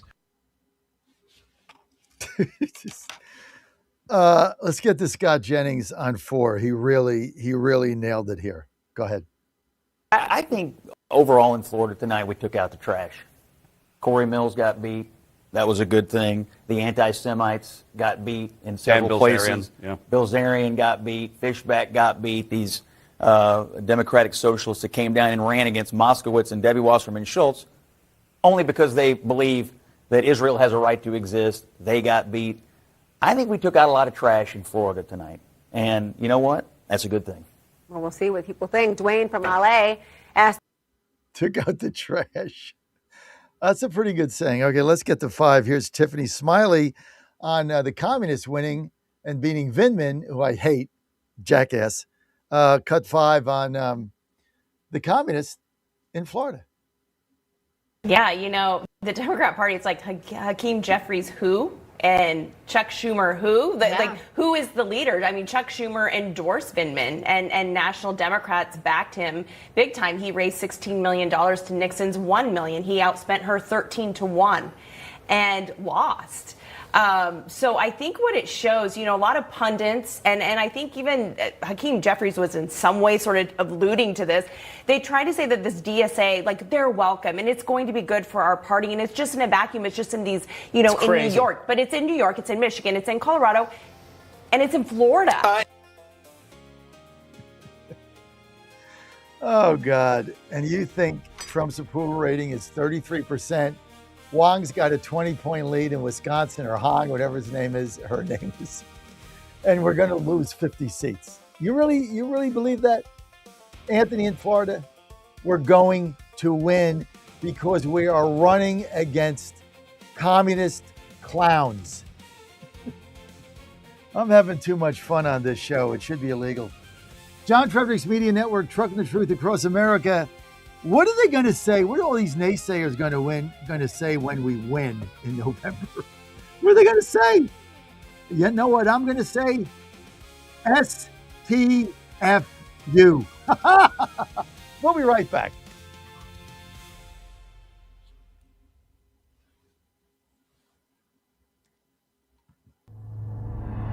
This is WJFN, Goochland, Bonaire, Chester, and WJFV, Portsmouth. Breaking news this hour from Town Hall. I'm Rich Thomason. It's a resounding win for Byron Donalds in Florida. A blowout victory for the Republican congressman in the Florida governor's primary. Donalds, backed by President Trump, vows to keep taxes low and to protect school choice. He also says he'll stand with law enforcement. Donalds vowing to keep Florida red and keep Florida free. He'll be facing off against former Democratic Congressman David Jolly in the general election. Also in Florida, President Trump is applauding the primary defeat of Democrat Alexander Vindman. He was the star impeachment witness against Mr. Trump. Vindman lost by a wide margin to challenger Democratic Socialist Angie Nixon in the Florida U.S. Senate primary. Nixon will face Republican Senator Ashley Moody come November. Luigi Mangione's state murder trial is postponed amid a legal battle over double jeopardy. Mangione's state murder trial and the killing of United Healthcare CEO Brian Thompson was slated to begin September 8th, but it's now on indefinite hold as his lawyers seek to have the case thrown out on double jeopardy grounds following his guilty plea last week to federal charges. Judge Gregory Caro issuing an order canceling the state trial and giving the Manhattan DA's office until October 9th to respond. The DA had said they wanted to go forward. Meanwhile, Mangione is scheduled to be sentenced in the federal case December 18th. Prosecutors said they would seek life in prison, though federal sentencing guidelines call for a term of 24 to 30 years. Julie Walker, New York. Recovery efforts are ongoing in Hawaii in the aftermath of Tropical Storm Lala, which spawned destructive flooding as well as widespread power outages. Checking on Wall Street ahead of this morning's opening bell, the Dow futures are up 324 points. NASDAQ futures 158 points higher. More on these stories, townhall.com. I'm not one to say I told you so, but I switched to Pure Talk over a year ago, and ever since I've been telling people there's no better wireless company out there. Well, a few months ago, a massive survey was conducted. 123,000 people were asked to rate their wireless carrier in 4 categories: coverage, support, data, and overall value. Well, the results are in. Guess which wireless company was the only wireless company to get 5 stars in every category? Yeah, Pure Talk. 5 stars, every category. To celebrate, Pure Talk is offering the first 3 months of any plan for just $15 a month, including their top-tier unlimited plan. No contract, no commitment, just a very inexpensive way to test drive the only American wireless company with 5 stars in every category. Just dial pound 250, say micro, and Pure Talk's U.S. customer service will take it from there. Again, pound 250, micro. And yes, I told you so. Syria and some of its allies are not at all pleased about this. Israel has struck an airbase in northwest Syria, aiming to prevent Turkish troops from deploying there. The attack on the Abu Duhur airbase in Idlib caused damage but no casualties. Syria condemned the strikes as a violation of its sovereignty. Turkey and other regional countries have condemned the attack. Tensions between Turkey and Israel have risen since the fall of Bashar al-Assad's government. Israel carried out hundreds of airstrikes on Syrian army assets after Assad's fall and seized control of a UN-patrolled buffer zone in southern Syria, which it continues to occupy. I'm Karen Shamas. The case of a Texas teen convicted of fatally stabbing a 17-year-old track athlete from a rival team during a high school meet in suburban Dallas is back in court this week. 2-day hearing underway. Defense lawyers for Carmelo Anthony will be asking for a new judge. Townhall.com. Things are looking up for one of the largest of the big box retailers. Home Depot sales improved during its fiscal second quarter as customers spent more during the summer months and concentrated on smaller projects. Revenue for the Atlanta-based company increased to $47.86 billion. That exceeded Wall Street expectations. Sales at stores open at least a year, a key indicator for any retailer's health, climbed by 1.7% in the U.S. Comparable store sales up by 1.3%.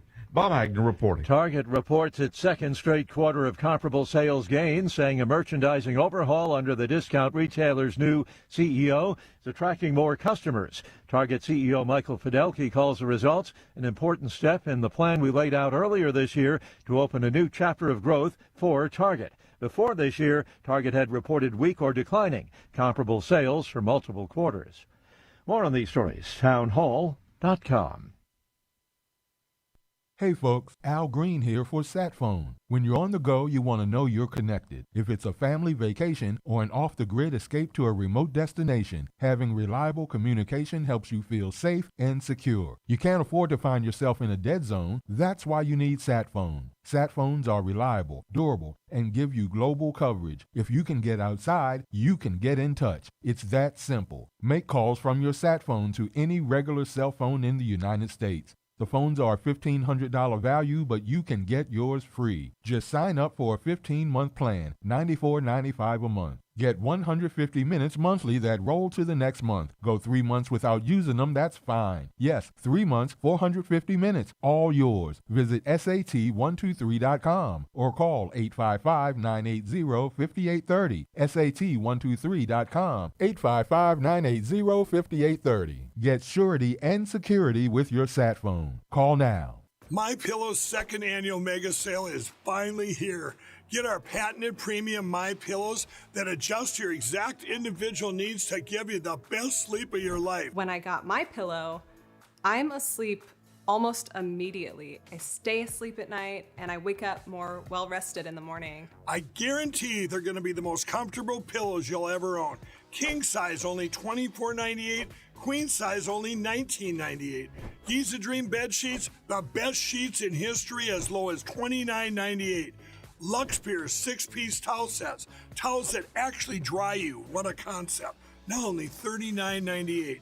And our made in the USA mattresses and mattress toppers as low as $99.98. So go to mypillow.com or call the number on your screen. Use your promo code to take advantage of our second annual mega sale. Plus, free shipping options available when you order today. So don't delay, order now. Washington is wasting $500 million every year on a federal supervision system that doesn't work. Probation officers are overwhelmed. Resources are going to people who pose zero threat, while actual dangerous individuals slip through the cracks. The Safer Supervision Act stops the waste and refocuses every dollar on protecting families from harm. President Trump's own pollster found about 80% of Trump voters want this fixed. It's time for Congress to get this done. Stop the waste. Protect our communities. Visit safersupervision.com. Paid for by the Reform Action Fund. Folks, this is Crime Carmichael, CEO of Soul Tea. I have recently turned 77 years old. I do not take prescription drugs. I have not had to take prescription drugs, and I attribute a lot of my good health to a product that I've been taking, which is the active ingredient in Soul Tea. It's a 22% concentration of theaflavin. We did clinical trials on it 25 years ago and found that it helped lower cholesterol. We have had many, many hundreds of letters and emails from customers telling us how it has helped them not only manage their cholesterol, but lower their triglycerides and help them on their blood pressure. And I can't tell you how much I attribute to Soul Tea for my good health at age 77. And I encourage you to go to GodzillaHeart.com. That's GodzillaHeart.com. And use the code Godzilla at checkout, and you'll get a 50% off on your initial shipment of Soul Tea. And I promise you it will be a great help for your heart health. Thanks so much. I spent my career building a business, but I couldn't stand by while Washington spent money it didn't have. So I got in the fight, and I never forgot who elected me. This election is about the America we pass on to your family and mine. We inherited freedom. Now it's our turn to defend it, to strengthen it, and to leave America stronger than we found it. You shouldn't have to guess where your next senator stands. With me, you already know. I'm Ralph Norman, and I approve this message. Live from the studios of the John Fredericks Media Network, it's The John Fredericks Show. Grab yourself a cup of 1775 coffee, sit back, and get ready for the best 4 hours of talk in the universe. To be part of the show, just call our toll-free number, 888-480-5646. And now, here's the Godzilla of Truth, the Oracle of the Deplorables, the man who always says to lace them up and lace them tight, John Fredericks. Well, it's good to be with you. I am your Godzilla of the Truth in America, your Oracle of the Deplorables. No Peach Crew today. Sally Grubbs can't make it, so no Sally, no Peach Crew. She's at the Board of Elections meeting. So what's today? The 19th. They'll be back the 26th. And that appears that will be it for the Peach Crew on the 26th, because just now got confirmation. It appears that the Atlanta sale of our station, WMLB, is likely to go through. And so we'll probably see what happens. But that is a likely thing to happen. So we'll see. I'll keep you posted on it. Till it's done, it's done. And then before that, it's just, conjecture. But we'll see what happens. 888-480, John, you want to weigh in? 888-480-5646. Now, after Zach Kraft, I'm pretty fired up about Dallas. I think we got a media row going there. Saxman's coming. I'm going. Ann's going. We're going to have fun. And it's going to be a great convention. It's going to be the kickoff of the campaign. It's going to be the kickoff. So, but these fake polls, right? I just, last time on that Chiron, Trump's approval rating, all-time low in the history of any approval rating under Jimmy Carter, under Biden, under anybody, 33%. Everybody hates him. Yet you do a Republican poll, he has 95% of support for Republicans who represent 45% of the country. It's just like, it's almost now, the next poll they're going to put out is Trump 5% approval rating. 95% of people hate him. 5%, all because of the ballroom. Just stop, okay? It is so ridiculous. Hey, phone lines open, No Peach Crew, 888-480-JOHN, 888-480-5646. This segment brought to you by Patriot Mobile. I got 3 phones. I got a lot more than 3 pens, but I got 3 phones. Why do I have 3 phones? I run my company on them. I travel. Monday, I think, is it Monday, Dan? You and I are going to South Carolina. Is that Monday we're going? Monday, yep. And get you all set That's up. right. Are you ready to go? My laces are tied. And my laces are tight. All right, We're ready to go. I think she booked your flight and everything. Yes. Yeah, everything is ready to go. So I guess we'll rendezvous in Charlotte somewhere. Yeah, and we'll then, rendezvous in Charlotte. We're going to see Ralph Norman win this race. So that's going to be on Monday after our show. I think I'm leaving. And it's all that's good. 888-480-JOHN, you want to weigh in? But Patriot Mobile, I mean, I travel, I go places, I run my company on 3 phones. Why do I have Patriot Mobile? 3 reasons. Number 1, the service is phenomenal. Number 2, affordability. I can afford it. $59 a pop. Everything is unlimited. Everything is tied in. Number 3, I get a BOGO. So I get 2 carriers for the price of 1. So I get Verizon and AT&T. I've always got 5 bars. If I'm in range, I'm going to get 5 bars because it'll change immediately. All that's free. Now, if you switch now, you're going to get better service. With promo code Godzilla, you're going to get free activation. You save $35. With promo code Godzilla, you're going to get the first month free. So that's gone. And then you're going to get 2 for 1 in perpetuity.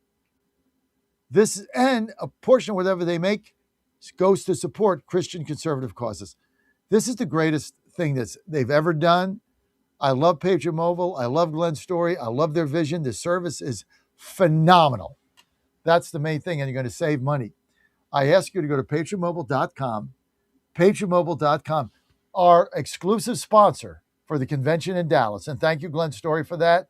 Scott Coburn, you great guys. patriotmobile.com. Be like me. Save money. Get great service. Get 2 for 1. Get a free month. Just call 972-PATRIOT, or you can call 972-PATRIOT, 972-PATRIOT. Promo code Godzilla. Free activation. Boom. Free month. Boom. 2 for 1 carriers. Same price. Boom. Everything is there, and they switch it over the phone. No SIM cards, no tweezers, no reading glasses. None of that like the old time.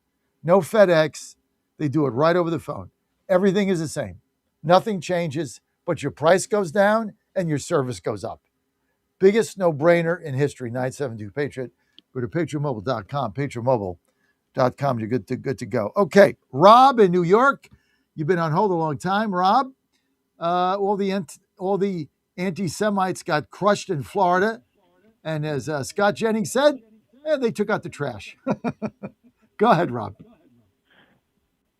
John, it was a pretty good night. I mean, the obviously for what's in Florida, and I also want to make one quick thing. Alaska, that other Dan Sullivan is a spoiler because he made it to the runoff in their jungle on their ranked choice primary, and I mean he only got like 2.4% of the vote, but who knows what's going to happen, in the next round, because he's there to siphon off from the actual Senator Sullivan.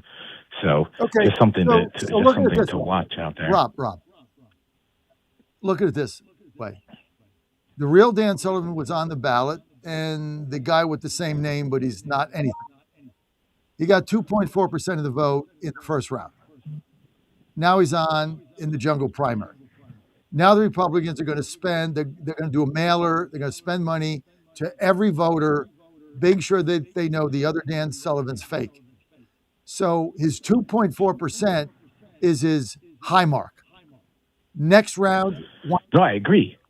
so I'm just saying, it's just one of those weird things it's that just more happen. fake news. If you can't beat the Democrat by more than 1%, you should lose in Alaska. This thing is a blowout. Okay, Sullivan is going to win. Oh, I agree. Points. Now, this is what I really wanted to call about, because John in New Jersey brought up a great point with the betting markets. Because you've been so accurate, and this is why I keep telling my friends up here to tune in, listen to what you said about, you were right on the clickbaiters, you were right on the fake polls. But what John in New Jersey pointed out, which is really important, is a lot of folks look at the betting markets. Some of these betting markets have a much better track record than the actual polling. So what John pointed out, saying that, hey, something might be weird going on there with where the money is in there, that might be the next level of where they're trying to create some sort of, monkey business to confuse people to think that, the other candidate, usually the Dem, is the one who's really going to win. We don't know yet. We can't prove it yet, but I think he's onto something. We'll have to look because into it doesn't jive with the numbers. I mean, look, I don't do Kalshi poly market for obvious reasons, but if anybody's doing it, let me give you some really good bets, really good ones. Okay, Ralph Norman, after this debate, is still at 13%. That means you're getting 6-1 odds. I think he's going to win. After that debate, I just don't see it. I don't see Darlene winning. But right now, you bet Norman on Polymarket or I looked at Kalshi, and he was 14%. That's like 5.5, 6-1 odds. The Republicans winning Congress, same thing, 6-1 against. 6-1 means, you bet $50, you're going to win $300. The Tallarico race, I'm told, is 50-50. So, it's 47-47. So you're not going to get anything there. Just 50-50, like betting a football game, minus the VIG. That's it. But you look at some of these, they're kind of weird. And so you're right about that.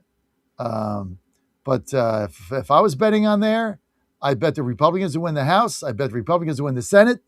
And I'd bet Paxton, and I'd bet Ralph Norman. I couldn't believe he's 6-1 odds to win. I think the guy's going to win. I didn't think it's going to be close. We'll see what happens. But yeah, I mean, people go to the markets because the way it's supposed to do, the betting should reflect what actual people think with their money, not a poll.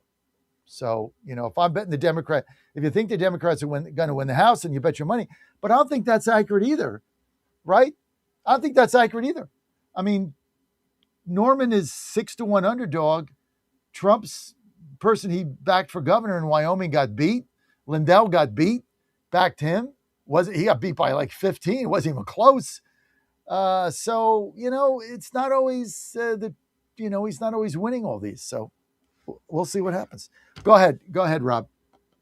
No, that's what I was saying. You have to see what happens, but like I said, it was a great night because you had all these cranks, that who were being promoted, and with all the anti-Semitism and Trump sucks for this, for the war. But you know what? A lot of people aren't looking at either was who was promoted behind Fishback and Tucker and all those. You have a lot of money from radical Islamists. And that should scare everybody. These people are, claiming to be for America first and for the Constitution, and we don't need to take orders from a foreign country. Okay, great, I get that. They're taking money from these unsavory characters in the Middle East. They're taking money from Qatar. They're also taking money from other parts in that region, like I think it's Pakistani bots that are amplifying their message on X. And at best, with all of that, like you pointed out earlier in your program, at best they're getting 10%. At I'd best. still take that 90% all day long. Exactly. I mean, that is the buried headline in all this. Fishback got drilled, got 10% of the vote. And he got national media attention. And why they give him national media attention? Because it's anti-Trump, it's Tucker, it's Candace, is all this trying to divide the party. The guy got 10% of the vote. So they're at about 10%. Yay. The hell's that get you? Nothing, right? 90 to 10, I'll take that all day long.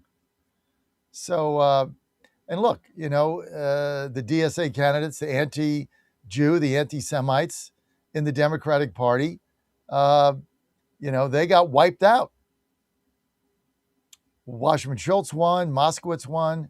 I mean, these are traditional libtards, right? And I already talked about Debbie Wasserman Schultz. I mean, she's hard not to like, but I don't agree with her politics. But an anti-Semite ran against her, and she crushed him. They did the same thing in Moskowitz. Now, do I think Wasserman Schultz is going to win in the fall? No, I think she's out, and I think Moskowitz is out. I think both of them lose, so they're gone. So we're going to be picking up seats there. But Rob, good to talk to you. And go to Kalshi or Kalshi. How do I say it, Dan? Kalshi? I don't know. I think Kalshi, yeah. Kalshi. And look at some of these odds. They're kind of interesting. But are they a predictor? No. It's just because a lot of people don't know, right? I mean, if you're going on Kalshi and you got $100, I mean, and all you do is listen to the fake news, the Democrats are going to pick up 150 seats. That's basically what they're saying. Trump's approval is 33%. We're in the middle of a war. MAGA staying home. They all hate him. Everybody hates Trump. TDS.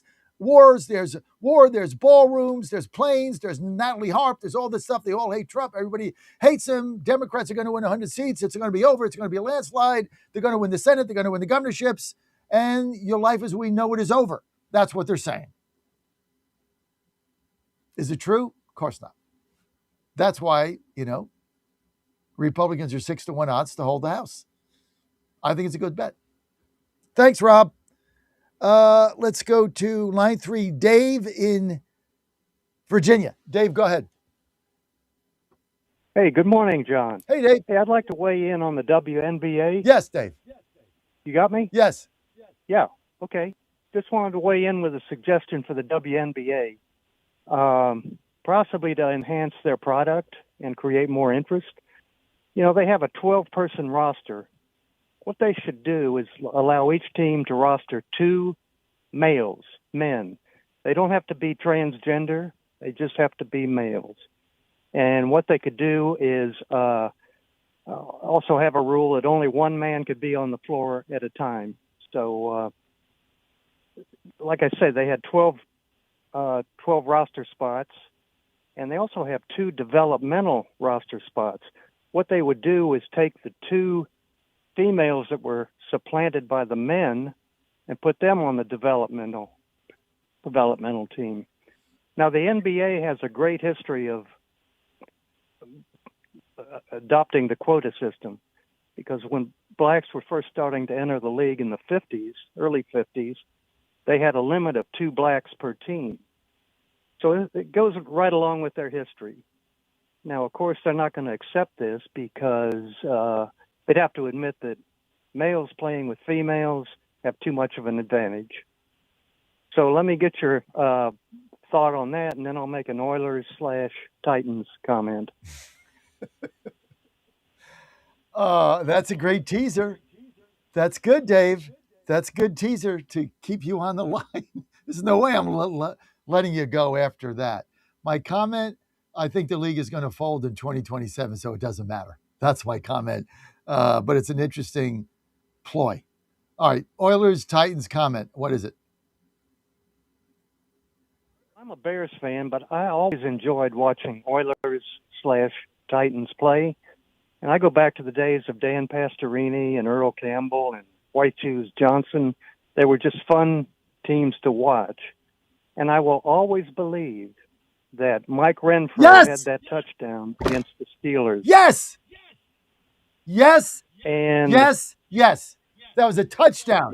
He was inbound. Yes, it was. Oilers win that game and go to the Super Bowl. It wasn't even close. That's He was right. in by a foot and a half. I know. It wasn't even close. And they ruled him out. And that was because everybody, all those refs at NFL, they all wanted the Steelers to go back to the Super Bowl. That was a touchdown. Or they're going to win that game. They're going to the Super Bowl. And if there was review, that thing would have come back in 30 seconds. Guy was inbounds by a foot and a half. Yeah. Yeah. And one other thing, John, I played fantasy football for over 35 years, and two guys I would always try to get were Eddie George and Steve McNair. They were money. Money, baby. Back when they were playing. Money, baby. All right, I'm in a Fantasy Football League for the first time, so I'm going to just pick all the Titans players and come in last. Quarterback, Cam Ward. Receiver, Calvin Ridley. Running back, I don't know, whoever we got back there. Pollard. Defense, not so much. Who should I pick up for defense? Yeah. Who should I pick for defense, Dan? How's Jalen Coker looking? Good. Maybe you can mention something about him on the show Saturday. I'll be listening. Jalen Coker. Oh, God. Jalen Coker, wide receiver. Yeah, I mean, it's all good. It's all good. Titans are going to win six games, baby. Let's go. Thank you, all right, John. Dave, for bringing up that Mike Renfro catch, because that was a catch that sticks in my craw forever. That will stick in my throat like a chicken bone you can't get out. We should have gone to the Super Bowl, but thanks, Dave. Let's get to Kenny in Charlottesville, Virginia. Kenny, go ahead. You're live. All right. Good morning, John. Love your show. I've been listening since 2019. Thank you. Right after the election, and I've been listening to you ever since. I wanted to say real quick, I enjoy Godzilla Wins on Saturday. I'm not a real big sports guy. I like football. I like a little bit of baseball. Don't really care for basketball. But your new show from, I think it's 6 to 7. Yes. I am intrigued by those two. That is a fascinating show. And I just wanted to tell you, I enjoy the heck out of it. I just wanted to pass that on to you, and that's all. Look, I'm good to go, okay? Look, Kenny, no, stand in line. I appreciate that because my wife, Ann, we actually go home to watch that at 6. It's her favorite show. And what is it about it? Because we're big fans of it. What about that show do you like? What stands out? Well, I think, being that I'm not a real big, into the weeds of sports, they kind of lay it out very simply of what goes on behind the scenes, to me anyway. And I just when I'm in my truck driving around and it's that time, I turn it on, and it captivates me for some reason, if that makes sense. Yeah, same here. Yeah, I enjoy the heck out of it. Well, thank you. All right, we're going to cut this up, All right. and I'm going to send it to the host, Frank Sacchinelli. The other thing I love about that show is I think Sarah Strackhouse has got a lot of potential. She's really good. So, but look, it's fun. And then on Thursday, we do college football. That's my little segment there. I get to come on. I think Friday they do NFL with Mike the Greek. So it's got legs, and it's part of our new sports package on the John Fredericks Media Network. So thank you, Kenny, for that call. Let's get to, yes, cue the Conan music, baby. Let's get to what else we got here. Dave in Virginia. Dave, you're live. He just hung up. I was just about to write you. You were next. All right, too bad for Dave. But yeah, let's get that. Dave, if you want to call back. I'll get you right on. You got lost there in the shuffle. 888-480-JOHN, 888. What is the Conan music that you're going to play? Oh, just because Crom Carmichael, our next guest, because you have a name like Crom, I think of Conan the Barbarian. That was, That's not bad.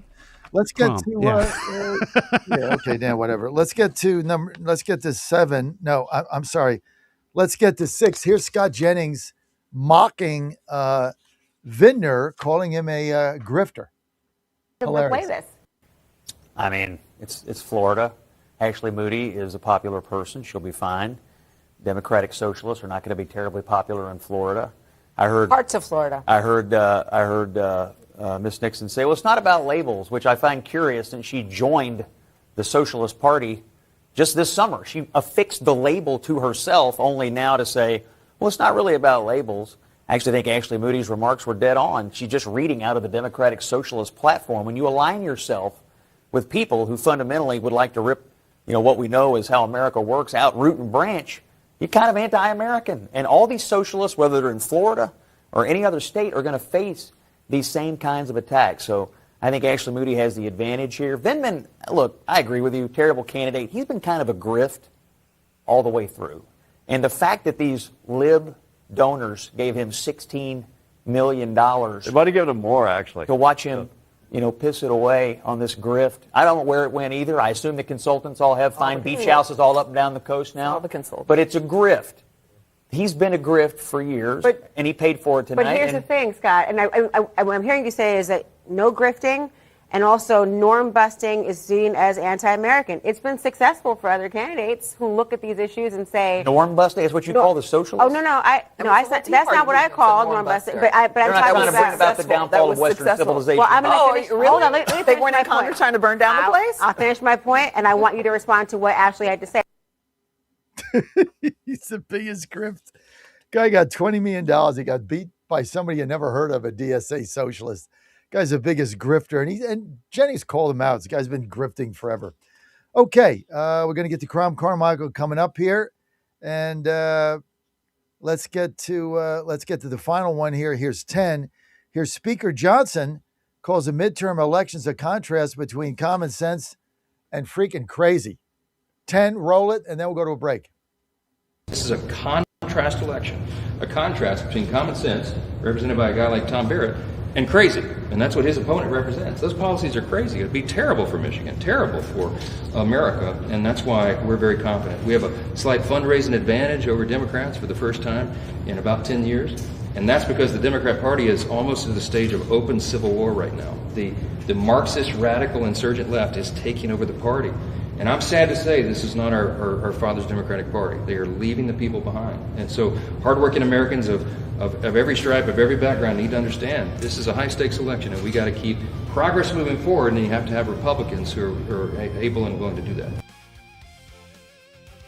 Escape to a remote destination. Having reliable communication helps you feel safe and secure. You can't afford to find yourself in a dead zone. That's why you need SatPhone. SatPhones are reliable, durable, and give you global coverage. If you can get outside, you can get in touch. It's that simple. Make calls from your SatPhone to any regular cell phone in the United States. The phones are a $1,500 value, but you can get yours free. Just sign up for a 15-month plan, $94.95 a month. Get 150 minutes monthly that roll to the next month. Go 3 months without using them, that's fine. Yes, 3 months, 450 minutes, all yours. Visit SAT123.com or call 855-980-5830. SAT123.com, 855-980-5830. Get surety and security with your SatPhone. Call now.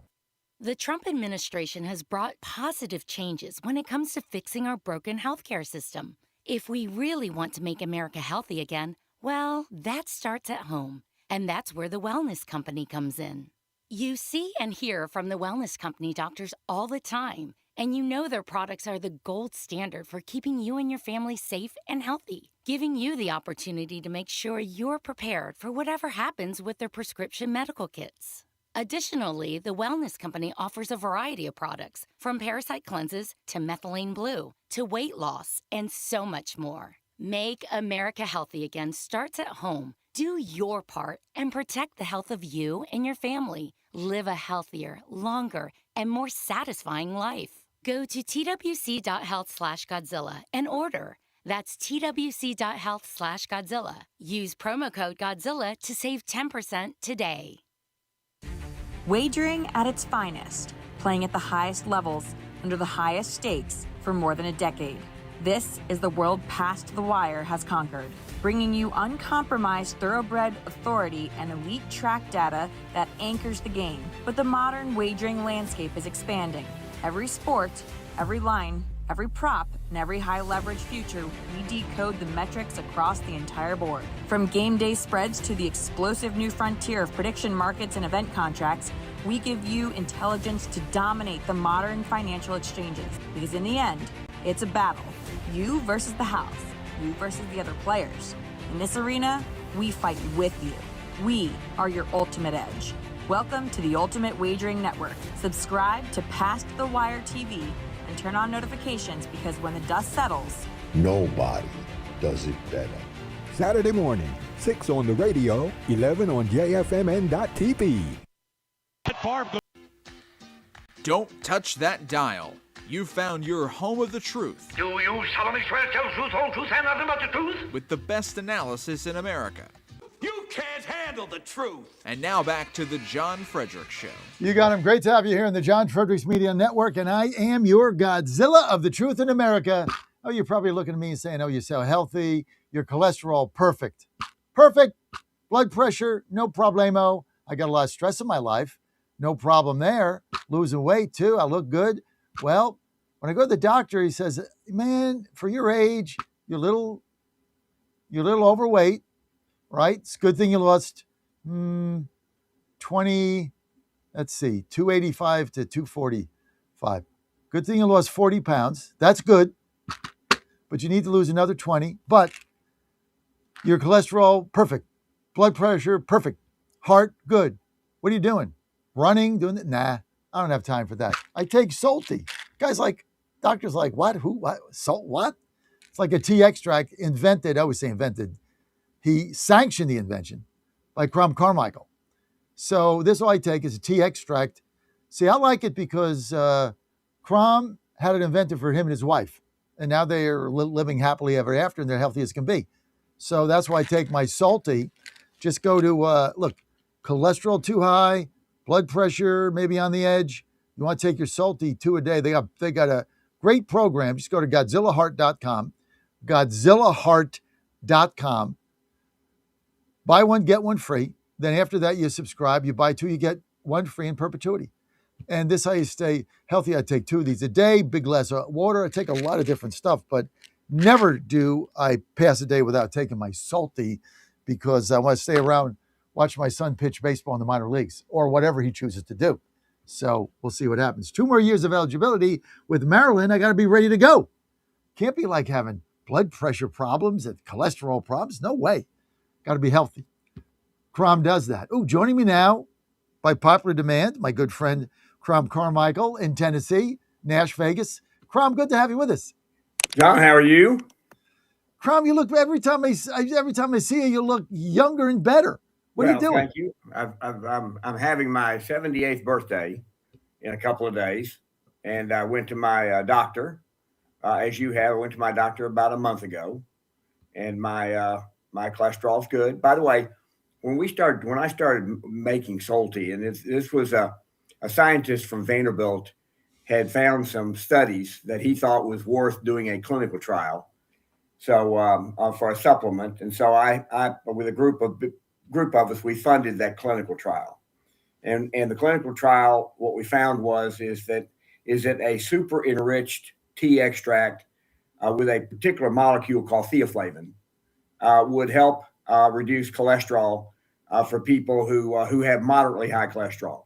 If you've got super high cholesterol, you probably need a statin, but if you have moderately high cholesterol, Salty can certainly help. In my case, my bad cholesterol went from 130 to under 90, and it's been under 90 for 25 years. And my blood pressure has been good. My triglycerides have been good. And John, as we get older, and you're probably in your 50s, and but as you get older, as you get older, you begin to lose energy. And people don't realize that a lot of the reason you lose your energy is that the arteries in your system and in your heart, they tend to get clogged up, and so the blood flow drops. And when the blood flow drops, so does your energy. And what Salty does is it will help mitigate that. It doesn't stop it, but the high concentration of theaflavin will help manage the plaque. It helps with cholesterol. And also, I'll tell you something else that our study we didn't cover this, but if people are prone to diabetes, you can do a search on this. Somebody can go do a search and say, does theaflavin help mitigate the risk of diabetes?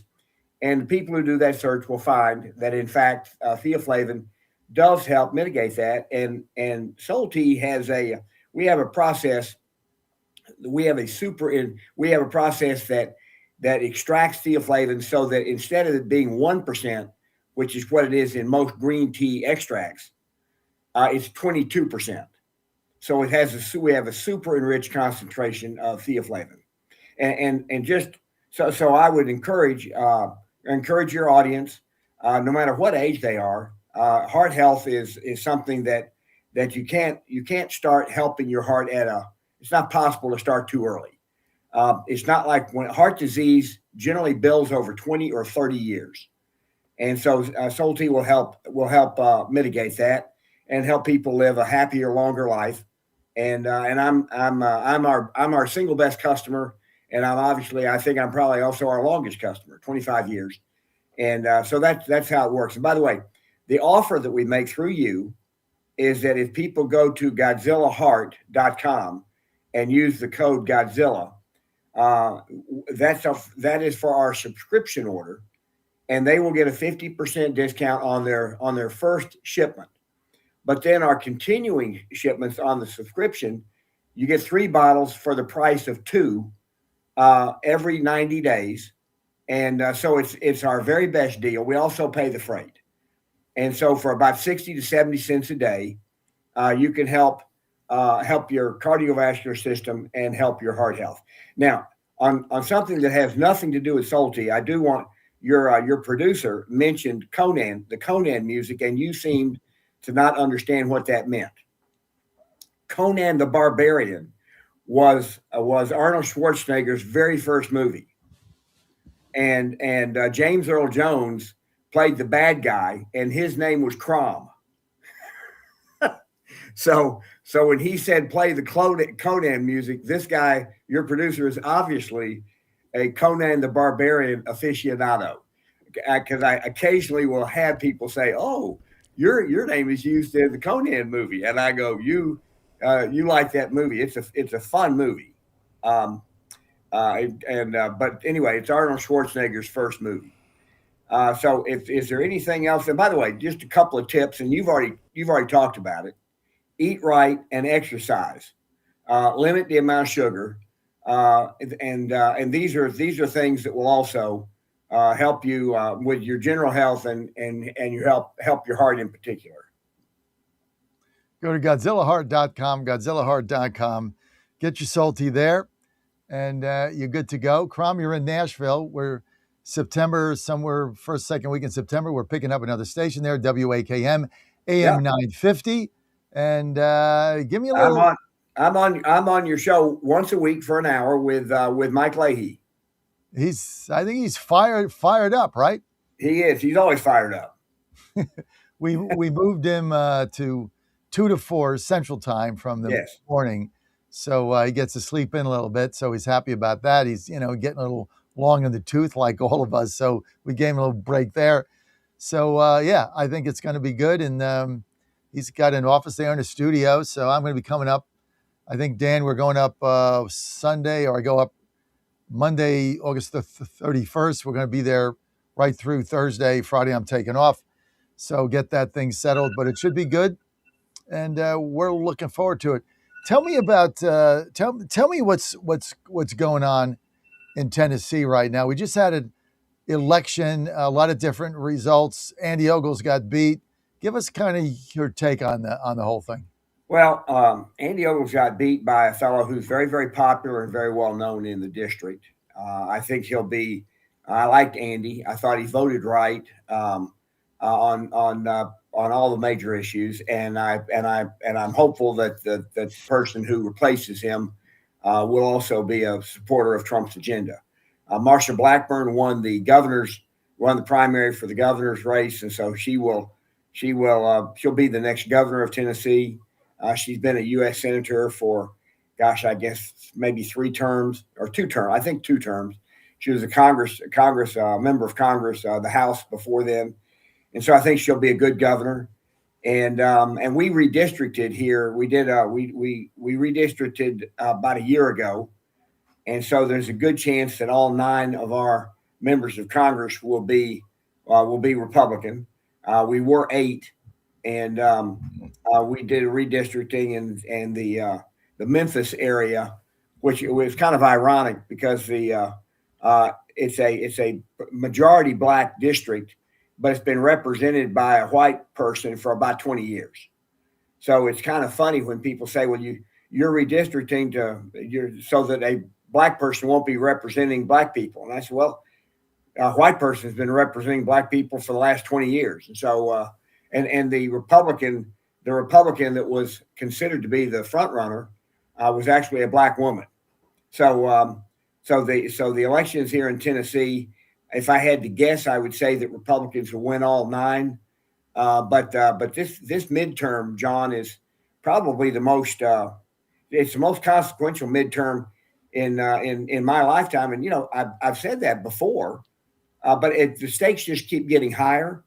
And I think the reason the stakes keep getting higher is the federal government keeps getting bigger and more powerful. And now you have the Democrat Party, which has essentially been taken over by the Democrat Socialists, and they want to change our way of government entirely.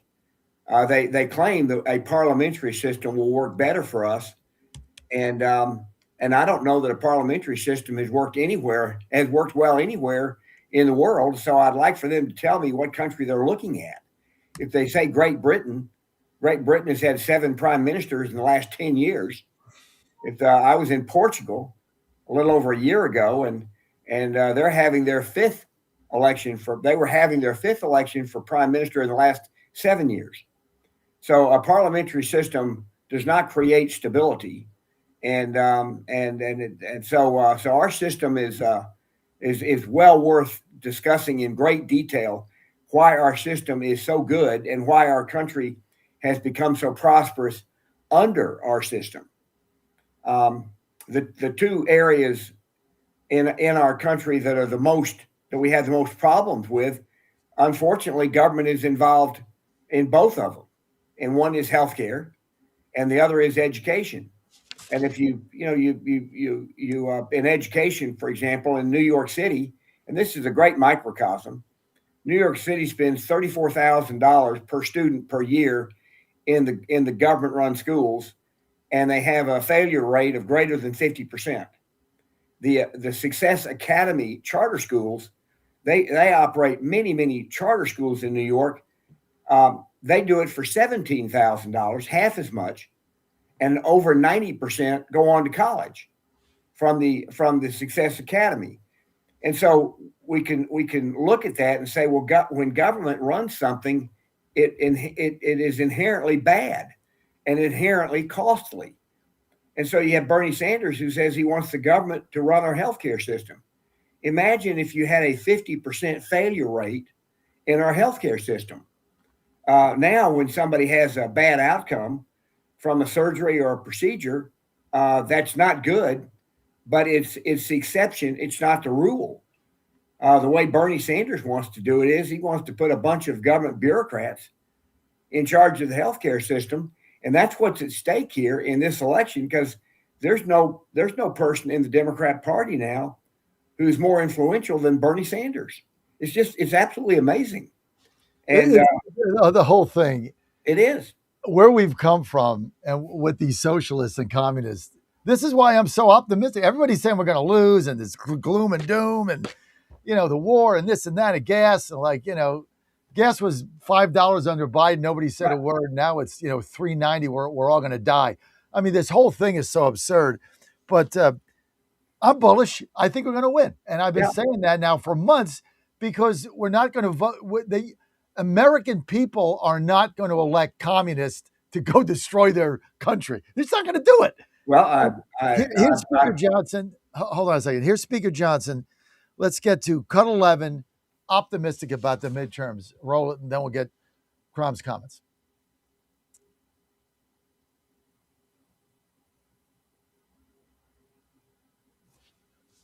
You got it, Dan? Maybe maybe Dan left. All right, I don't know where Dan is. Go ahead, Crom. Finish up. Well, I did hear you played Speaker Johnson some comments that he made about the midterms and why he's optimistic, and I'm optimistic too. But you still have to get out the vote, and I don't want anybody to be overconfident. But the choices are clear as a bell. This Senate race in Michigan, for me, that's kind of there are two races that I'm watching very carefully to kind of get a sense of the voters. One is in Maine. You have this crazy leftist running against Susan Collins, and if there's anybody in Washington D.C. who can be described as a moderate, if there's anybody, it is Susan Collins. She literally is the most moderate politician in Washington D.C.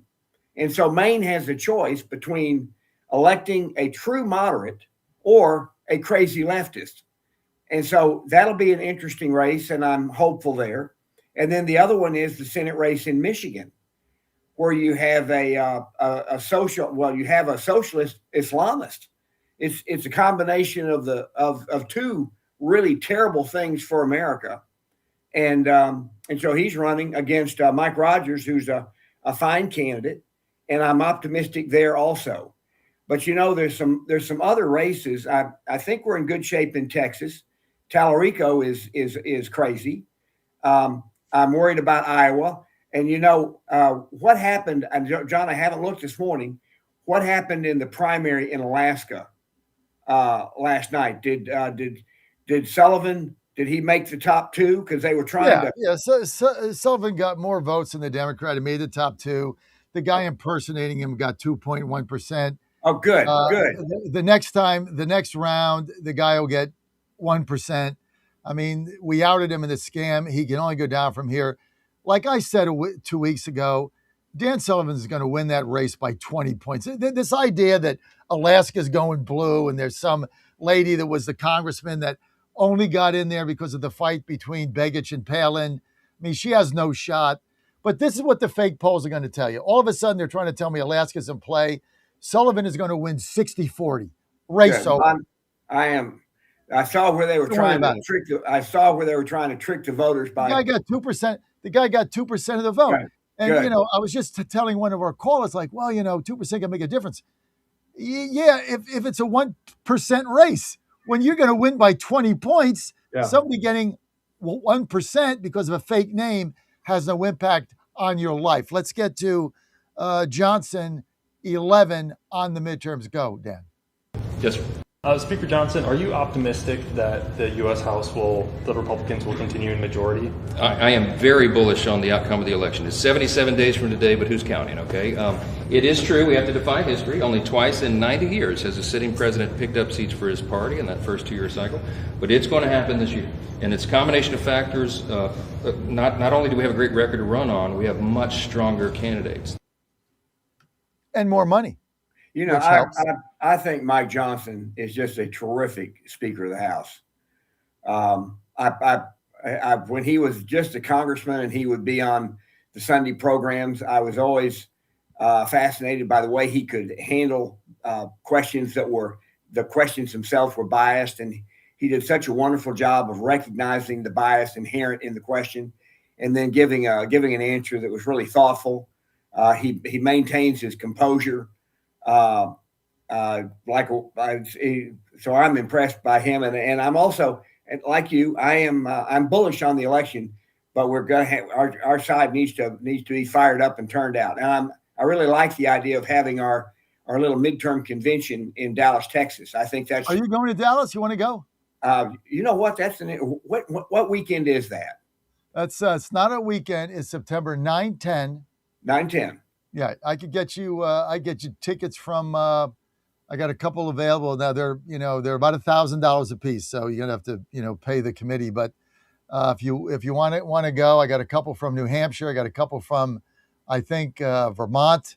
So you want to go? Just let me give that some thoughts. That's really interesting. I appreciate the offer.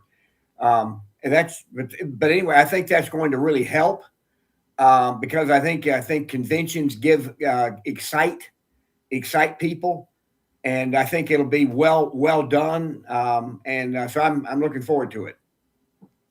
You know, what I love about this convention, at first I was skeptical. I was very skeptical. So I'm like, you know, you're right in the middle of a campaign. But then the more I thought about it and the way they're putting this on this is the baseline for the kickoff of our campaign. Yeah. And you have no better national spokesman than Donald J. Trump. It's going to really be his final hurrah as he gets into these midterms. He's going to be campaigning around the country. We kick the thing off. We get out of there. We're fired up. And, you know, somebody said something to me that turned me on it to a huge supporter. And I was in Milwaukee. I was a delegate from Pennsylvania and was with me, but I was a elected delegate for Trump. And I remember leaving Milwaukee. We were so pumped. Everybody was so fired up after that convention. Much better than Cleveland. It was just, we were fired up. And if we can get that same kind of groundswell, that same kind of enthusiasm, get kind of this negativity behind us, I think it can really make a difference. So I'm looking forward to it. I think it's going to be fun. I hope to see you there. If you're interested, just email me offline and I'll set you up. Great. I appreciate that, John. I really do. Really do. And by the way, you are looking great. You are really looking great. I'm impressed. Your cheeks are rosy, and I'm glad you're taking soul tea. That's great. Let's go, baby. Right? Take your soul tea, man. You got to get that blood pressure under control. Yep. Mine is perfect. My cholesterol well under 90, perfect. And you know, I'm no stranger to the food utensil, as they say, right? So I like to eat. But all you got to do is go to GodzillaHeart.com, GodzillaHeart.com, promo code Godzilla. You're going to get 50% off your first order. Subscribe. Then you buy 2, get 1 free forever. And you just take 2 of these a day with a glass of water. You can do it. Like, I don't do these in the morning. I do them. That's why I have them at work, because I got a lot of other stuff I take in the morning. Okay. I take them before lunch. You know, I'll pop 2 in, or I'll take them after lunch, or I'll take them between my 8th cup of coffee and my next glass of water. Well, 8 cups a day, baby. Let's go. Well, good for you. Good for you, John. It's good to see you. And I'll give a little thought about Dallas, and I'll be in touch with you. That sounds like a lot of fun. You're gonna have fun in Dallas. Bring your wife. We'll tell you what hotel to stay in, and we'll have some fun. We're gonna get fired up. Crom Carmichael, baby. Go to GodzillaHeart.com, GodzillaHeart.com, and you can see him on the Michael Patrick Leahy Show on our network. An hour a week. What day are you on? I'm on Thursdays, and I'm on Nashville time. It is which is Central Time.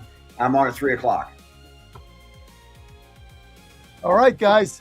Good to have you with us. Thanks for joining us today. Coming up next, Wendy Bell, live on the John Fredericks Media Network. Lace them up, lace them tight, and strap in. Wendy Bell Live is next.